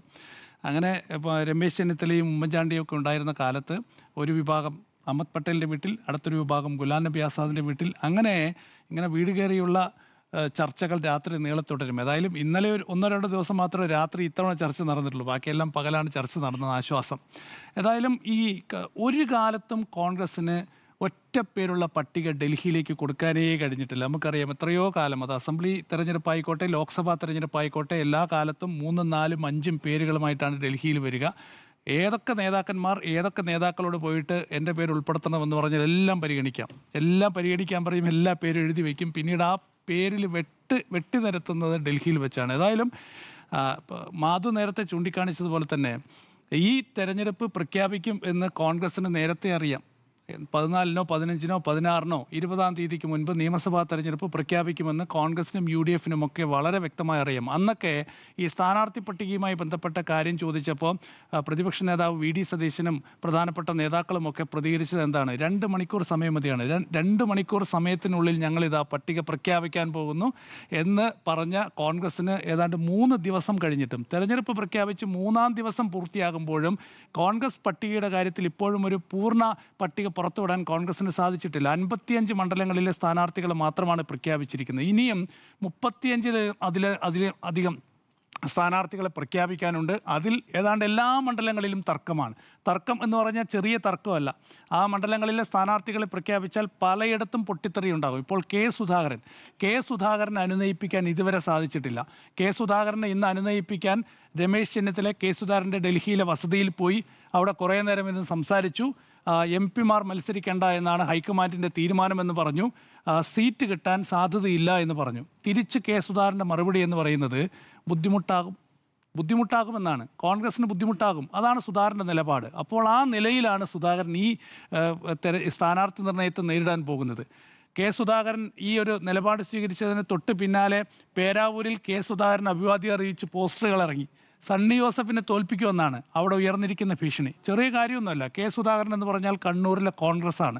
കണ്ണൂരിലെ കോൺഗ്രസ് എന്ന് പറഞ്ഞാൽ കെ സുധാകരനാണ്. അവിടെ ഇരിക്കൂരും പേരാവൂരും മാത്രമേ ഉള്ളൂ കോൺഗ്രസിൻ്റെ മണ്ഡലങ്ങളെങ്കിൽ ഈ 2 മണ്ഡലങ്ങളിലും കെ സുധാകരന് നല്ല സ്വാധീനമുണ്ട്. കെ സുധാകരൻ വിചാരിച്ചാൽ അവിടെ ചില മാറ്റങ്ങൾക്കൊക്കെ സാധ്യതയുമുണ്ട്. അതുകൊണ്ട് കെ സുധാകരനെ പിണക്കിയാൽ പരാജയപ്പെടാൻ പോകുന്നത് കേരളത്തിലെ KPCCയുടെ പ്രസിഡന്റാണ്. അപ്പോൾ അതെങ്ങനെ പരിഹരിക്കും? നിസ്സാര സംഭവമല്ല. രാഹുൽ ഗാന്ധിയുമായി സംസാരിച്ച് തിരിച്ചു വരാമെന്നാണ് രമേശ് ചെന്നിത്തല പറഞ്ഞത്. തൊട്ടു പിന്നാലെ MK രാഘവൻ വരുന്നു. അത് കെ സുധാകരനെ അനുനയിപ്പിക്കാനാണോ അതോ ആളിക്കത്തിക്കാനാണോ എന്നും നമുക്കറിയില്ല. കാരണം സീറ്റ് കിട്ടാത്തതിൽ തുല്യ വിഷമം പങ്കുവയ്ക്ക് ദുഃഖിതനാണ് MK രാഘവൻ. അടൂർ പ്രകാശ് ഉണ്ട്, പോയവരെല്ലാവരും. അതെ. അപ്പോൾ വളരെ പ്രധാനപ്പെട്ട വാർത്ത വരുന്നുണ്ട്. ഞാൻ ഒന്ന് ഇടപെട്ടോട്ടെ, എന്തിരിക്കും സുനിൽ സമയം തരാം. ഫസ്റ്റ് ഓൺ റിപ്പോർട്ടർ നിലപാട് പറയാൻ കെ സുധാകരൻ നാളെ മാധ്യമങ്ങളെ കാണും എന്ന വളരെ പ്രധാനപ്പെട്ട വാർത്ത പ്രിയപ്പെട്ട പ്രേക്ഷകരെ അറിയിക്കുന്നു. ദില്ലിയിലാണ് വാർത്താ സമ്മേളനം, നിർണായകമായ വാർത്താ സമ്മേളനം. കണ്ണൂരിലെ പ്രധാനപ്പെട്ട നേതാക്കളുമായും സുധാകരൻ അനുയായികളുമായും കൂടിയാലോചന നടത്തിയതിനു ശേഷമാണ് ഇപ്പോൾ ആ തീരുമാനമെടുത്തിരിക്കുന്നത്. നിർണായകമായ തീരുമാനത്തിനു വേണ്ടി രാഷ്ട്രീയ കേരളം കാത്തിരിക്കുന്നു. നാളെ കെ സുധാകരന്റെ നിർണായകമായ വാർത്താ സമ്മേളനം ദില്ലിയിൽ നടക്കുമെന്നുള്ളതാണ് ഞങ്ങളുടെ പ്രതിനിധി റോഷിപാൽ റിപ്പോർട്ട് ചെയ്യുന്നത്. റോഷിപാൽ, നിർണായകമായ വാർത്താ സമ്മേളനമാണ്, എന്തും സംഭവിക്കാം അല്ലേ? അരുൺകുമാർ, അങ്ങനെയാണ്. കാരണം കെ സുധാകരന് സീറ്റ് ഉണ്ടാകില്ലെന്ന് ഏതാണ്ട് ബോധ്യമായി കഴിഞ്ഞു. ഈ സാഹചര്യത്തിലാണ് ആദ്യ പട്ടിക പുറത്തു വന്നതിന് തൊട്ടു പിന്നാലെ തന്നെ നിലപാട് പറയാൻ മാധ്യമങ്ങളെ കാണുന്നത്. കാരണം കെ സുധാകരൻ ഉൾപ്പെടെ മത്സരിക്കാൻ സന്നദ്ധരായ MP-മാരെ മത്സരിപ്പിക്കേണ്ടതില്ല എന്ന തീരുമാനത്തിലേക്ക് കോൺഗ്രസ് നേതൃത്വം എത്തുകയായിരുന്നു. അനുനയ നീക്കത്തിന് വഴങ്ങാതെ ദില്ലിയിലെ വീട്ടിൽ തന്നെയായിരുന്നു കെ സുധാകരൻ. പ്രധാനപ്പെട്ട പല നേതാക്കളുമായും ഒപ്പം നിൽക്കുന്നവർ അല്ലെങ്കിൽ പിന്തുണയ്ക്കുന്ന പലരുമായി ആശയവിനിമയം നടത്തിയെങ്കിലും അതിനപ്പുറത്തേക്ക് ഹൈക്കമാൻഡുമായി ബന്ധപ്പെടാൻ സുധാകരൻ ഇതുവരെ തയ്യാറായിട്ടില്ല. രമേശ് ചെന്നിത്തല അനുനയത്തിന് വന്നെങ്കിലും വഴങ്ങാത്ത കെ സുധാകരൻ നാളെ മാധ്യമങ്ങളെ കാണുന്നു. ഉച്ചയ്ക്ക് മുമ്പ് ദില്ലിയിൽ മാധ്യമങ്ങളെ കണ്ട് തന്റെ നിലപാട് പറയുമെന്നാണ് കെ സുധാകരൻ ഇപ്പോൾ പ്രഖ്യാപിക്കുന്നത്. ഏത് തരത്തിലായിരിക്കും കെ സുധാകരന്റെ പ്രതികരണം എന്നതാണ് രാഷ്ട്രീയ കേരളം കാതോർത്തിരിക്കുന്നത്. അസ്വസ്ഥനാണ് കെ സുധാകരൻ. MK രാഘവനടക്കം മത്സരിക്കാൻ അവസരം ലഭിക്കാത്ത വലിയൊരു കൂട്ടം നേതാക്കളുണ്ട് അസ്വസ്ഥരായി. അവരെയൊക്കെ ചേർത്ത് നിർത്തി ഏതെങ്കിലും തരത്തിൽ വിമത നീക്കം കെ സുധാകരൻ നടത്തുമോ എന്നതാണ് ഏറ്റവും പ്രധാനമായും ഉറ്റുനോക്കുന്നത്. പാർട്ടിക്കൊപ്പം എല്ലാ കാലത്തും നിൽക്കുന്നു എന്നതാണ് കെ സുധാകരന്റെ ഒരു പ്രത്യേകത. പ്രത്യേകിച്ച് കണ്ണൂരിലെ രാഷ്ട്രീയം CPM രാഷ്ട്രീയത്തിനെതിരെ പടപൊരുതിയ നേതാവ് എന്ന നിലയിൽ അങ്ങനെ പാർട്ടിയെ വെട്ടിലാക്കില്ല കെ സുധാകരൻ എന്ന ആത്മവിശ്വാസമാണ് കോൺഗ്രസ് നേതൃത്വത്തിനെങ്കിൽ അസ്വസ്ഥനായ കെ സുധാകരനെ പിന്തുണയ്ക്കുന്നവർ ഇപ്പോൾ തന്നെ അവരുടെ പ്രതികരണം തെളിവുകളിൽ തുടങ്ങിക്കഴിഞ്ഞു. ആ ഘട്ടത്തിലാണ് കെ സുധാകരൻ ആ പ്രവർത്തകർക്കൊപ്പം എല്ലാ ഘട്ടത്തിലും പ്രവർത്തകർ നയിക്കുന്ന ഒരു നേതാവ് എന്നാണ് കേരളത്തിലെ കോൺഗ്രസിൽ കെ സുധാകരൻ വിശേഷിപ്പിക്കപ്പെടുന്നത്. നേതാക്കൾക്ക് നിയന്ത്രിക്കാൻ കെ സുധാകരനെ ചതിച്ചു എന്നൊരു ഫീലിംഗ് കെ സുധാകരനോടൊപ്പം നിൽക്കുന്നവർക്കുണ്ടോ? കെ സുധാകരൻ KPCC അധ്യക്ഷ സ്ഥാനത്ത് നിന്ന് ലോക്സഭയിലേക്ക് മത്സരിക്കാൻ പോകുമ്പോൾ അന്ന് കെ സുധാകരന് കൊടുത്ത ഉറപ്പുകളിലൊന്ന് നിയമസഭാ തെരഞ്ഞെടുപ്പിന്റെ വേളയിൽ പരിഗണിക്കാം എന്നുള്ളതാണ്. അന്ന് ആ പ്രതീക്ഷയിലാണ് കെ സുധാകരൻ KPCC അധ്യക്ഷ സ്ഥാനം ഒഴിയുന്നത്. പിണറായി വിജയനെ അധികാരത്തിൽ നിന്ന് ഇറങ്ങിയേ താൻ KPCC പ്രസിഡന്റിന്റെ പദവിയിൽ നിന്നിറങ്ങൂ എന്നാണ് അന്ന് കെ സുധാകരൻ പറഞ്ഞതെങ്കിലും ഇടവേളയിൽ കെ സുധാകരന് മാറേണ്ടി വരുന്ന സാഹചര്യം ലോക്സഭാ തെരഞ്ഞെടുപ്പിനെ നേരിടുന്നു. ആ സമയത്ത് കെ സുധാകരൻ മാറുമ്പോൾ ഇങ്ങനെയൊരു ഉറപ്പ് കിട്ടിയിരുന്നു എന്നുള്ളതാണ് കെ സുധാകരൻ അനുയായികൾ വിശ്വസിക്കുന്നത്. ആ കെ സുധാകരനെ പാർട്ടിയും KCയും സംസ്ഥാന നേതൃത്വവും പ്രത്യേകിച്ച് സണ്ണി ജോസഫ് വഞ്ചിച്ചു എന്നാണോ കെ സുധാകരന്റെ അനുയായികൾ കരുതുന്നത്? അരുൺകുമാർ, അങ്ങനെ തന്നെയാണ് കെ സുധാകരന്റെ അനുയായികൾ കരുതുന്നത്. KPCC അധ്യക്ഷ പദവിയിൽ കെ സുധാകരനെ മാറ്റി പകരം പ്രതിഷ്ഠിക്കപ്പെട്ട സണ്ണി ജോസഫ് എല്ലാ കാലത്തും കെ സുധാകരന്റെ വിശ്വസ്തനായിരുന്നു. അങ്ങനെയുള്ള സണ്ണി ജോസഫ് എത്തിയിട്ട് സണ്ണി ജോസഫ് ചതിച്ചു എന്ന ഒരു വിലയിരുത്തലിലേക്ക് സുധാകരപക്ഷം എത്തുകയാണ്. അതാണ് ചിലയിടങ്ങളിൽ പരസ്യമായി പ്രത്യക്ഷപ്പെടുന്നത്. അങ്ങനെ സണ്ണി ജോസഫിനെതിരെയുള്ള ഒരു വികാരം സുധാകരന്റെ അനുയായികളിൽ പ്രതിഫലിച്ചു തുടങ്ങി. അവർക്ക് ആ വികാരം ആളിക്കത്തുകയാണ്. അത് സ്വാഭാവികമായും കെ സുധാകരനുമായി ആശയവിനിമയം നടത്തുമ്പോൾ അവരുടെ പ്രതിഷേധം സുധാകരനെ അറിയിക്കുന്നുണ്ട്. ഇതൊക്കെ മനസ്സിലാക്കിക്കൊണ്ട് തന്നെയാണ് സുധാകരൻ നാളെ മാധ്യമങ്ങളെ കാണാൻ തയ്യാറാകുന്നത്. ഈ പ്രഖ്യാപനത്തിന് തൊട്ട് പിന്നാലെ സ്വാഭാവികമായും കോൺഗ്രസിന്റെ പ്രധാനപ്പെട്ട നേതാക്കൾ വീണ്ടും സുധാകരനുമായി ആശയവിനിമയം നടത്തുമെന്ന കാര്യത്തിൽ സംശയമില്ല. കാരണം ഏറ്റവും നിർണായക ഘട്ടമാണ്. ഒന്നാം ഘട്ട പട്ടിക മാത്രമാണ് പുറത്തു വന്നത്. ആദ്യ പട്ടിക പുറത്തു വന്ന മണിക്കൂറുകൾ കഴിയുമ്പോഴേക്കും സുധാകരൻ തീരുമാനിക്കുകയാണ് വാർത്താ സമ്മേളനത്തിന്. നാളെ രണ്ടാമത്തെ പട്ടിക വരുന്നു. അതിനു മുമ്പ് സുധാകരൻ പ്രതികരിച്ചാൽ കണ്ണൂരിൽ സീറ്റ് ലഭിക്കില്ലെന്ന ഉത്തമ ബോധ്യം ഒരുപക്ഷെ സുധാകരന് ഉണ്ടായിട്ടുണ്ടാകാം. ചെറിയൊരു പ്രതീക്ഷ ഒരുപക്ഷെ സുധാകരന്, കാരണം സണ്ണി ജോസഫ് അടക്കം മത്സരിക്കുന്ന പല മണ്ഡലങ്ങളിലും സുധാകരന് കണ്ണൂരിൽ മത്സരിക്കാൻ അവസരം ലഭിച്ചില്ലെങ്കിൽ പ്രതികൂലമായ സാഹചര്യം ഉണ്ടാകുമെന്ന മുന്നറിയിപ്പ് അത് ACCക്ക് നൽകിയിരുന്നു രമേശ് ചെന്നിത്തല വഴി. അത് ബോധ്യമായി ACC ഒരു തിരുത്തലിന് തയ്യാറാകുമോ എന്ന ഒരു പ്രതീക്ഷ കെ സുധാകരൻ ഉണ്ടായി. അതുകൊണ്ടായിരിക്കാം ഒരുപക്ഷെ ഹൈക്കമാൻഡ് തീരുമാനത്തിന് സുധാകരൻ കാതോർത്ത് ദില്ലിയിൽ തന്നെ തുടർന്നത്. ഇനി ഏതായാലും മണിക്കൂറുകൾക്കപ്പുറത്ത് കണ്ണൂരിലെ സ്ഥാനാർത്ഥിയെ കൂടി കോൺഗ്രസ് നേതൃത്വം തീരുമാനിക്കും. അതുവരെ കെ സുധാകരൻ കാത്തിരിക്കുമോ എന്നതാണ് ഏറ്റവും പ്രധാനം. നാളെ ഉച്ചയ്ക്ക് മുമ്പ് വാർത്താ സമ്മേളനം നടത്തുമെന്നാണ് കെ സുധാകരൻ നിന്നും നമുക്ക് മനസ്സിലാക്കാൻ കഴിയുന്നത്. ഉച്ചയ്ക്ക് മുമ്പ് ദില്ലിയിൽ നടത്തുന്ന വാർത്താ സമ്മേളനത്തിൽ സുധാകരൻ എന്താണ് പറയാൻ പോകുന്നത് എന്നതാണ് ഏറ്റവും പ്രധാനമാവുക. ആർക്കെതിരെയാണ് വിമർശനം എന്നത് ഏറ്റവും പ്രധാനം. ആർക്കെതിരെയാണ് കൂരമ്പുകൾ സുധാകരൻ ചെയ്യുക എന്നതാണ് പ്രധാനം. സണ്ണി ജോസഫാണ് സുധാകരന്റെ ഏറ്റവും പ്രധാന ശത്രുപക്ഷത്തായി ഇപ്പോൾ സുധാകര പക്ഷം നിലനിർത്തുന്നത്. അതിനപ്പുറത്തേക്ക് പ്രതിപക്ഷ നേതാവ് VD സതീശനുമായി നേരത്തെ തന്നെ കെ സുധാകരൻ ഇടഞ്ഞതാണ്.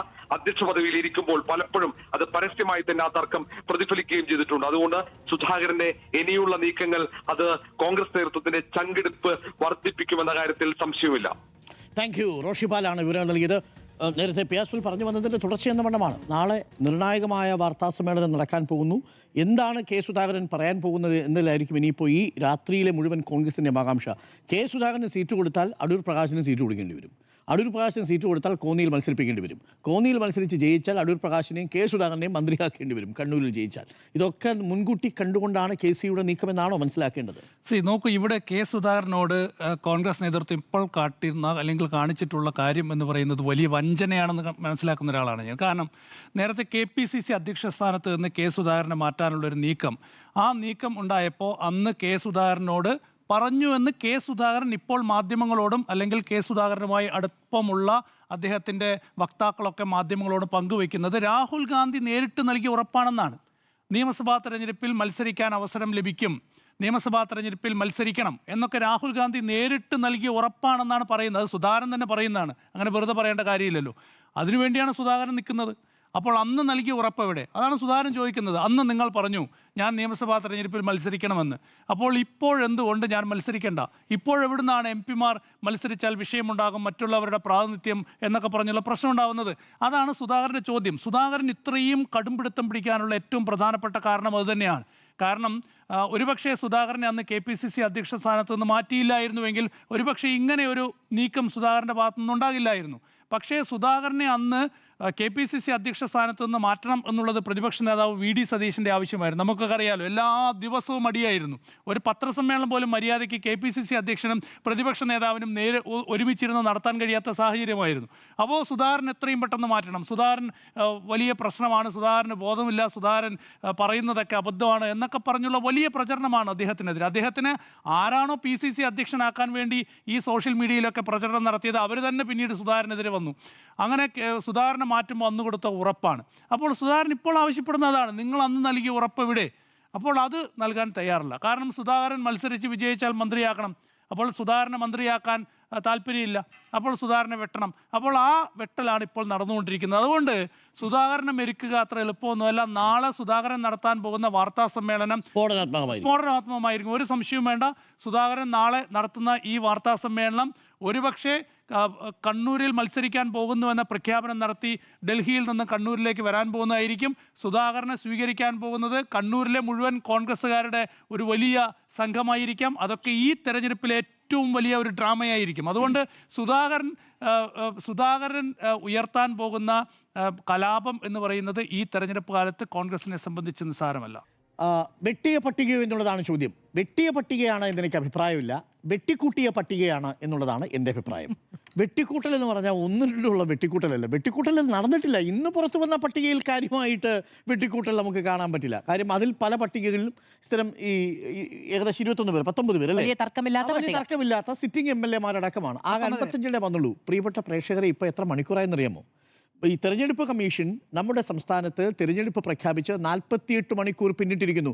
24 മണിക്കൂർ കൊണ്ട് മുഴുവൻ പട്ടികയും പുറത്തു വരുന്നും സ്ഥാനാർത്ഥി ലിസ്റ്റും പുറത്തു വരുമെന്ന് പറഞ്ഞത് പ്രതിപക്ഷ നേതാവാണ്. ഇന്ന് ആ പ്രതിപക്ഷ നേതാവിന് പുറത്തു വന്ന 55 പേരുടെ സ്ഥാനാർത്ഥി പട്ടികയിൽ ഒരു മറുപടിയില്ലാതെ മാധ്യമങ്ങളുടെ മുന്നിൽ നിശബ്ദനായി മടങ്ങേണ്ടി വന്ന ഒരു കാഴ്ച പ്രേക്ഷകരെ ഞങ്ങൾ ആദ്യം കാണിച്ചു. രണ്ടാമത്തത്, അദ്ദേഹവും KC വേണുഗോപാലും സണ്ണി ജോസഫും കൂടെ നിൽക്കുന്ന ചിത്രത്തിൽ നേരത്തെ മാധു പറഞ്ഞതുപോലെ ഇത്രയും അസ്വസ്ഥനായി ഇത്രയും നിരാശനായി നിൽക്കുന്ന ഒരു VD സതീശനെ നമ്മൾ കണ്ടിട്ടില്ല. കാരണം VD സതീശനും രമേശ് ചെന്നിത്തലയും ഒക്കെ മുന്നോട്ട് വെച്ച പല പേരുകളും അവിടെ വെട്ടിനിരത്തപ്പെട്ടു എന്നുള്ളത് തന്നെയാണ് ആ ശരീരഭാഷയിൽ നിന്ന് മനസ്സിലാവുന്നത്. പണ്ട് നമ്മൾ പറയും, ഒരു സ്റ്റേജ് മാനേജ് ചെയ്യാൻ പറ്റാത്തവരെ എങ്ങനെയാണ് ഒരു സ്റ്റേറ്റ് മാനേജ് ചെയ്യാൻ ഏൽപ്പിക്കുക എന്നുള്ളതായിരുന്നു കൊയിലാണ്ടിയിൽ നടന്ന ആ സ്നേഹത്തള്ളിന് ശേഷം കോൺഗ്രസ്സുകാരോടുള്ള ഏറ്റവും പ്രധാനപ്പെട്ട കാര്യം. ഒരു സ്റ്റേജ് നിങ്ങൾക്ക് മാനേജ് ചെയ്യാൻ പറ്റുന്നില്ല, നിങ്ങളാണോ നാളെ സ്റ്റേറ്റ് മാനേജ് ചെയ്യാൻ പോകുന്നത്? ഇതാ നോക്കൂ, കോൺഗ്രസിൻ്റെ സ്വന്തം സ്ഥാനാർത്ഥി പട്ടിക. ആ സ്ഥാനാർത്ഥി പട്ടിക 48 മണിക്കൂറായിട്ടും 55 പേരുടെ പേരിൽ മാത്രമാണ് ഇപ്പോൾ ലിസ്റ്റിൽ പേരിൽ പുറത്തു വന്നിരിക്കുന്നത്. ആ പേര് പുറത്തു വന്നതിൽ തന്നെ ചില അസ്വസ്ഥതകൾ ഇതിനകം തന്നെ രൂപപ്പെട്ട് കഴിഞ്ഞു. ഘടകകക്ഷികളുമായി ബന്ധപ്പെട്ട് സീറ്റ് വിഭജനം പൂർത്തിയാക്കിയിട്ടില്ല. അരമണിക്കൂർ ഇരുന്നാൽ തീരാവുന്ന പ്രശ്നമേ ഉള്ളൂ എന്നാണ് പറഞ്ഞത്. ദാ ഇപ്പോഴും ഘടകകക്ഷികളുമായിട്ടുള്ള പ്രശ്നത്തിൽ ഇപ്പോഴും തർക്കം നിലനിൽക്കുന്ന ചില മേഖലകളുണ്ട്. നാളെ ഇത് പരിഹരിക്കുമായിരിക്കും. പക്ഷേ 24 മണിക്കൂർ എന്നൊക്കെ തള്ളുമ്പോൾ യഥാർത്ഥത്തിൽ പാർട്ടിക്കുള്ളിൽ എന്താണ് സംഭവിക്കുന്നത് എന്നുള്ളതിനെക്കുറിച്ചുള്ളൊരു ബോധ്യം വേണമായിരുന്നു എന്നുള്ളതാണ്. സംഘനൃത്തത്തെക്കുറിച്ച് നേരത്തെ സ്മൃതി പറഞ്ഞു, നന്നായി. യഥാർത്ഥത്തിൽ സംഘനൃത്തം ആണ് വേണ്ടത് എന്ന് പറഞ്ഞു. അത് ഗ്രൂപ്പ് ഡാൻസ് എന്നാണ് നമ്മുടെ നേതാക്കൾ കരുതിയത്. സംഘനൃത്തത്തെ ഇംഗ്ലീഷിൽ ട്രാൻസ്ലേറ്റ് ചെയ്താൽ ഗ്രൂപ്പ് ഡാൻസ് ആണല്ലോ. ആ ഗ്രൂപ്പ് ഡാൻസ് അല്ല ഇന്ന് അവിടെ നടന്നത്. ഗ്രൂപ്പ് ഡാൻസിന് വേണ്ടിയാണ് പോയതെങ്കിലും നടന്നത് താണ്ഡവ നൃത്തമായിരുന്നു. ആരുടെ താണ്ഡവ നൃത്തം? KC വേണുഗോപാലിൻ്റെ താണ്ഡവ നൃത്തം. KC വേണുഗോപാൽ പൂർണ്ണമായിട്ടും ഈ സ്ഥാനാർത്ഥി ലിസ്റ്റിൽ ഇടം പിടിച്ചു അല്ലെങ്കിൽ സ്വാധീനം ചെലുത്തി എന്നുള്ളതിൻ്റെ തെളിവുകളാണ് പുറത്തു വരുന്നത്. നാളെ വരാൻ പോകുന്ന പട്ടിക ഞാൻ പറയാം. എറണാകുളത്ത് എന്താ ഇത്ര വലിയ തർക്കം? ഒരു DCC പ്രസിഡന്റിനെ മത്സരിപ്പിക്കാൻ എന്താ ഇത്ര വലിയ തർക്കം? മുഹമ്മദ് ഷിയാസിന് സീറ്റ് കിട്ടാത്തതിൻ്റെ കാര്യം എന്താ? ഇപ്പോഴും ഈ നിമിഷവും വന്നിട്ടില്ല. എറണാകുളത്തെ ക്രൂഷ്യലായ 2 മണ്ഡലങ്ങൾ, വൈപ്പിനിൽ സ്ഥാനാർത്ഥിയായോ, കൊച്ചിയിൽ സ്ഥാനാർത്ഥിയായോ, തൃപ്പൂണിത്തുറയിൽ സ്ഥാനാർത്ഥിയായോ? എന്താ തടസ്സം? എൽദോസിന്റെ കാര്യത്തിൽ എന്താ തടസ്സം?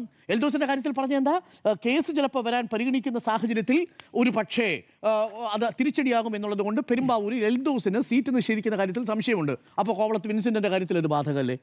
ലൈംഗികാരോപണത്തിൽ നേരിടുന്ന ഒരു സ്ഥാനാർത്ഥി ഇന്ന് ഈ പട്ടികയിലുണ്ട്. ഈ പട്ടികയിലെ മറ്റൊരു പ്രധാനപ്പെട്ട പ്രശ്നമാണ്, വളരെ ഗുരുതരമായ പ്രശ്നമായി ഞാൻ മനസ്സിലാക്കുന്നത്, ലൈംഗികാരോപണ വിധേയനായ ഒരാൾ ഈ സ്ഥാനാർത്ഥി പട്ടികയിൽ കടന്നുകൂടിയിട്ടുണ്ട്. 2021 കൂടിയതുപോലെ കോവളത്ത്. അതേപോലെ മറ്റൊരു സ്ഥാനാർത്ഥിയുടെ പേരുണ്ടല്ലോ, IC ബാലകൃഷ്ണൻ. ഒരു സ്വന്തം പാർട്ടിയുടെ DCC ട്രഷററെയും മകനെയും ആത്മഹത്യക്ക് വിട്ടുകൊടുത്തു എന്ന് പൊതുവെ ആ കുടുംബം വിശ്വസിക്കുകയും അദ്ദേഹത്തിൻ്റെ ആത്മഹത്യാക്കുറിപ്പിൽ പേര് പരാമർശിക്കുകയും ആത്മഹത്യാ പ്രേരണാക്കുറ്റം ഇപ്പോഴും നിലനിൽക്കുകയും ചെയ്യുന്ന സ്വന്തം പാർട്ടിയിലെ 2 പേരെ കൊലയ്ക്ക് കൊടുത്തു എന്ന് പാർട്ടിയിലെ ഒരു വിഭാഗം ആളുകൾ വിശ്വസിക്കുന്ന IC ബാലകൃഷ്ണൻ സ്ഥാനാർത്ഥിയായി സുൽത്താൻ ബത്തേരിയിൽ. അപ്പോൾ 2 പേരെ സ്ഥാനാർത്ഥിയാക്കി. ഇവരെ 2 പേരെ സ്ഥാനാർത്ഥിയാക്കാം. എറണാകുളത്ത് ഷിയാസിന്റെ കാര്യത്തിൽ തീരുമാനമെടുക്കാൻ പറ്റുന്നില്ല, ലിജുവിന്റെ കാര്യത്തിൽ തീരുമാനമെടുക്കാൻ പറ്റുന്നില്ല. നിങ്ങളൊന്ന് ആലോചിച്ച് നോക്കൂ, ലിജുവിന് സീറ്റ് എവിടെയാണെന്നുള്ള കാര്യത്തിൽ ലിജുവിനൊരു നിശ്ചയമില്ല.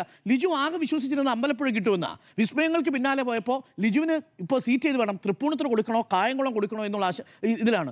ലിജു തൃപ്പൂണിത്തുറയും ആവശ്യപ്പെട്ടിട്ടില്ല, കായംകുളം ആവശ്യപ്പെട്ടിട്ടില്ല. ഈ ഗ്രൂപ്പ് ഡാൻസിന്റെയും സംഘനൃത്തത്തിന്റെയും താണ്ഡവ നൃത്തത്തിന്റെയും ഒക്കെ ഇരകളായിത്തീരുന്നത് ആരൊക്കെയാണെന്നറിയാമോ? 3 പേരുടെ പേര് ഞാൻ പറയാം. ഒന്ന് ലിജു, ആലപ്പുഴയിൽ കിട്ടേണ്ടിയിരുന്നത് അമ്പലപ്പുഴയിലാണ്. അവിടെ G സുധാകരൻ വന്നപ്പോൾ അദ്ദേഹം തന്നെ മാറിക്കൊടുത്തു. അപ്പോൾ ഒരു പ്രതീക്ഷ ഉണ്ടായിരുന്നു തൃപ്പൂണിത്തുറ കിട്ടും എന്ന് പറഞ്ഞപ്പോൾ ദാ വരുന്നു ബാബുവിന്റെ സ്ഥാനാർത്ഥി ദീപക് ജോയ്. ദീപക് ജോയി ആദ്യഘട്ടത്തിൽ സ്ഥാനാർത്ഥിയായിട്ട് പ്രഖ്യാപിക്കുന്ന സമയത്ത് ഇനി ദീപക് ജോയ് മാറി ലിജു വന്നാലും കുഴപ്പമില്ലെന്നുള്ളതായിരുന്നു ധാരണ. കാരണം സ്വരാജാണ് അവിടെ മത്സരിക്കാൻ വരുന്നത്, അതല്ലെങ്കിൽ അനിൽകുമാർ വരും, അതല്ലെങ്കിൽ അരുൺകുമാർ വരും എന്നാണ് അവർ കരുതിയത്. പക്ഷേ ഈ 3 വിന്നബിലിറ്റിയുള്ള സ്ഥാനാർത്ഥികളും വന്നില്ല. പകരം അവിടെ വൈപ്പിനിൽ നിന്ന് ഉണ്ണികൃഷ്ണനെ കൊണ്ടുവന്നു. അത് CPM-ന്റെ എറണാകുളത്തെ ഒരു രാഷ്ട്രീയമാണ്. എന്തുകൊണ്ടാണ് സ്വരാജിനെ ഒഴിവാക്കിയതെന്നൊക്കെ നമുക്കറിയാം. പക്ഷേ അല്ലെങ്കിൽ അനിൽകുമാറിനെ ഒഴിവാക്കിയതറിയാം. അവിടെ വിന്നബിലിറ്റി ഉള്ള സ്ഥാനാർത്ഥി ഇല്ലാതെ വന്നപ്പോൾ ദാ വരുന്നു K ബാബു, ലിജുവിൻ്റെ പേര് വെട്ടി, അവിടെ ദീപക് ജോയിയുടെ കാര്യത്തിൽ നിർബന്ധം പിടിച്ചു. ഇങ്ങനെ വെട്ടിയും തിരുത്തിയുമാണ് ഈ 55 പേര് വന്നിരിക്കുന്നത്. 55 പേരെ വന്നിട്ടുള്ളൂ. ഇനി 37 പേരുടെ പട്ടിക വരാനിരിക്കുന്നു. അപ്പോഴാണ് ഈ പുക കാണാൻ പോകുന്നത്. വെട്ടിക്കൂട്ടിയതിൻ്റെ പുക കാണാൻ പോകുന്നത് നാളെ ഇത് പുറത്തു വരുമ്പോഴാണ്. അതിൻ്റെ അനുരണനങ്ങളാണ് ഇപ്പോൾ വന്നിരിക്കുന്നത്. 2 തരത്തിൽ ഈ പട്ടിക വഞ്ചന കാണിച്ചിട്ടുണ്ട് എന്നുള്ളതാണ്. വഞ്ചകി നിനക്കെന്തു കൊഞ്ചലാണ് ഇപ്പോഴും എന്നൊരു കവിതയുണ്ട്, പ്രേക്ഷകർ ഓർമ്മിക്കുന്നുണ്ടാവും. ആ കവിത എഴുതിയ കവിയുടെ പേര് കവി എൽദോസ് ആണ്. ഇത് തന്നെയാണ് ഇപ്പോൾ കേരളത്തിലെ ഈ പട്ടിക പുറത്തു വരുന്ന സമയത്ത് പറയുന്നത്.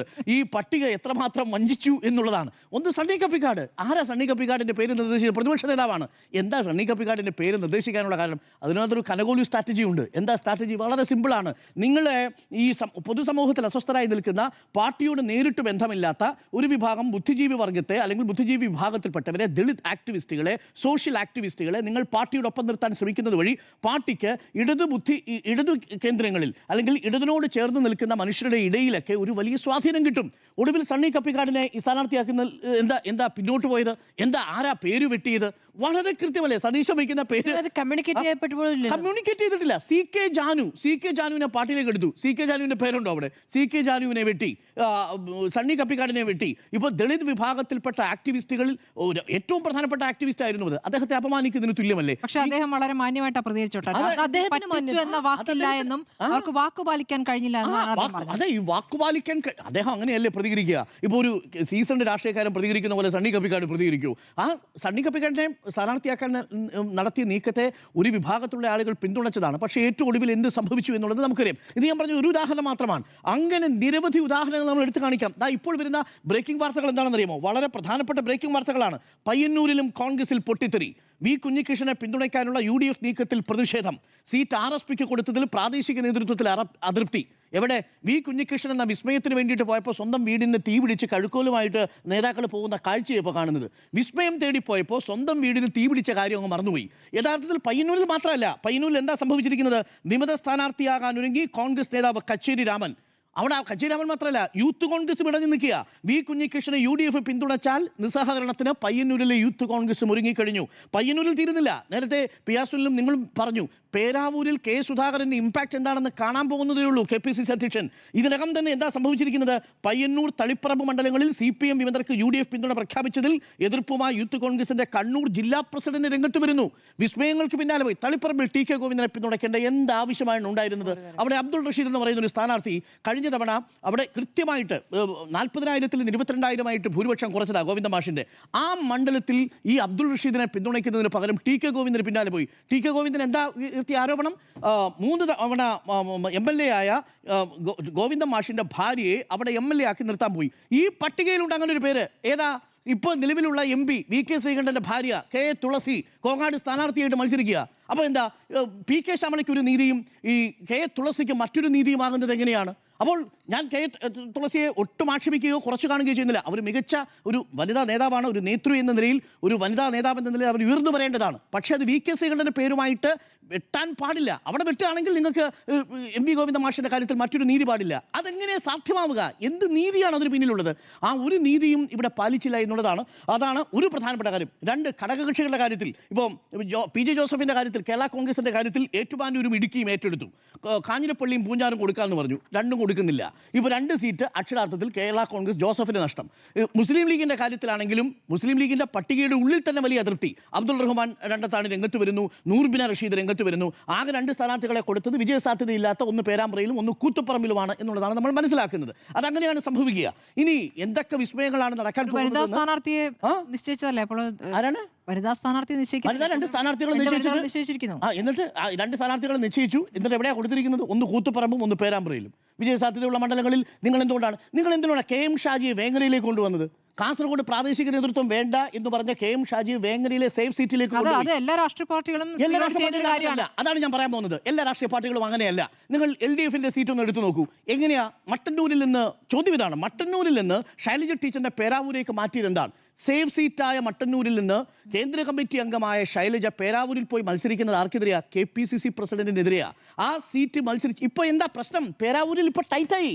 കെ സുധാകരന്റെ വിഷയം കൂടി വരുമ്പോൾ അവിടെ ശൈലജ ടീച്ചറിനെ സംബന്ധിച്ച് വിജയസാധ്യത ഏറുന്നു എന്നുള്ളതാണ് സണ്ണി ജോസഫിന്റെ പ്രശ്നം. അതുകൊണ്ട് ശൈലജ ടീച്ചറിനെ അവിടെ പോരാളിയെ മത്സരിപ്പിക്കാൻ ഇറക്കുകയാണ്. അതായത് സേഫ് സീറ്റിൽ നിന്ന് ഇടതുപക്ഷത്തുള്ള ആളുകൾ പോയി മത്സരിക്കുമ്പോൾ ടൈസൺ മാസ്റ്റർ കൈപ്പവങ്ങളിൽ നിന്ന് ജയിക്കൂലേ? ആർക്കാ സംശയം? പറവൂരിൽ വരുന്നത് ആരെ നേരിടാനാ? പ്രതിപക്ഷ നേതാവിനെ നേരിടാൻ വേണ്ടി വരിക.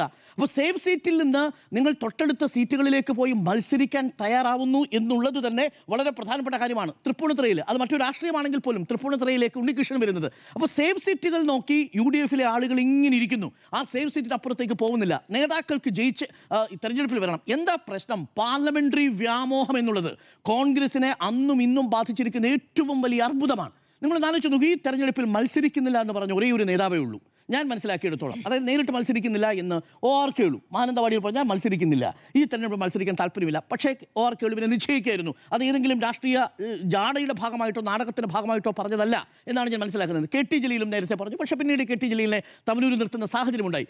ഒടുവിൽ എന്താ സംഭവിക്കുന്നത്?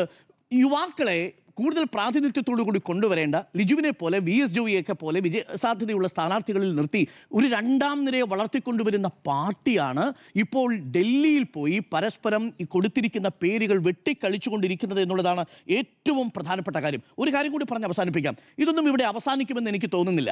കേരളത്തിലെ ഒരു KPCC സെക്രട്ടറി ഈ സീറ്റിന്റെ കാര്യത്തിൽ മാത്രം BJPയിലേക്ക് പോയിട്ടുണ്ട്. ആലപ്പുഴയിൽ ജോബ് അല്ലേ? ഇന്ന് ഉമ്മൻചാണ്ടിയുടെ മരുമകൻ 2020 സ്ഥാനാർത്ഥിയായിട്ട് മത്സരിക്കാൻ പോകുന്നത് എവിടെയാ? കൊടുങ്ങല്ലൂരിൽ മത്സരിക്കാൻ പോവുക. ഇത് ഒറ്റപ്പെട്ട സംഭവമായിട്ട് എന്താ പ്രശ്നം? സെപ്പറേറ്റ് ആയിട്ടില്ല. നോക്കൂ, അവിടെ പോലും നിൽക്കുന്നത് എങ്ങനെയാ? ഇതല്ലേ പ്രശ്നം. എങ്ങനെ പിന്നെ അപ്പൊ പിന്നെ AK ആന്റണിയുടെ മകനെ കുറിച്ചോ സെപ്പറേറ്റഡ് ആയോ? ഇല്ലല്ലോ. ഒരു കാര്യം കൂടി ഞാൻ പറയാം.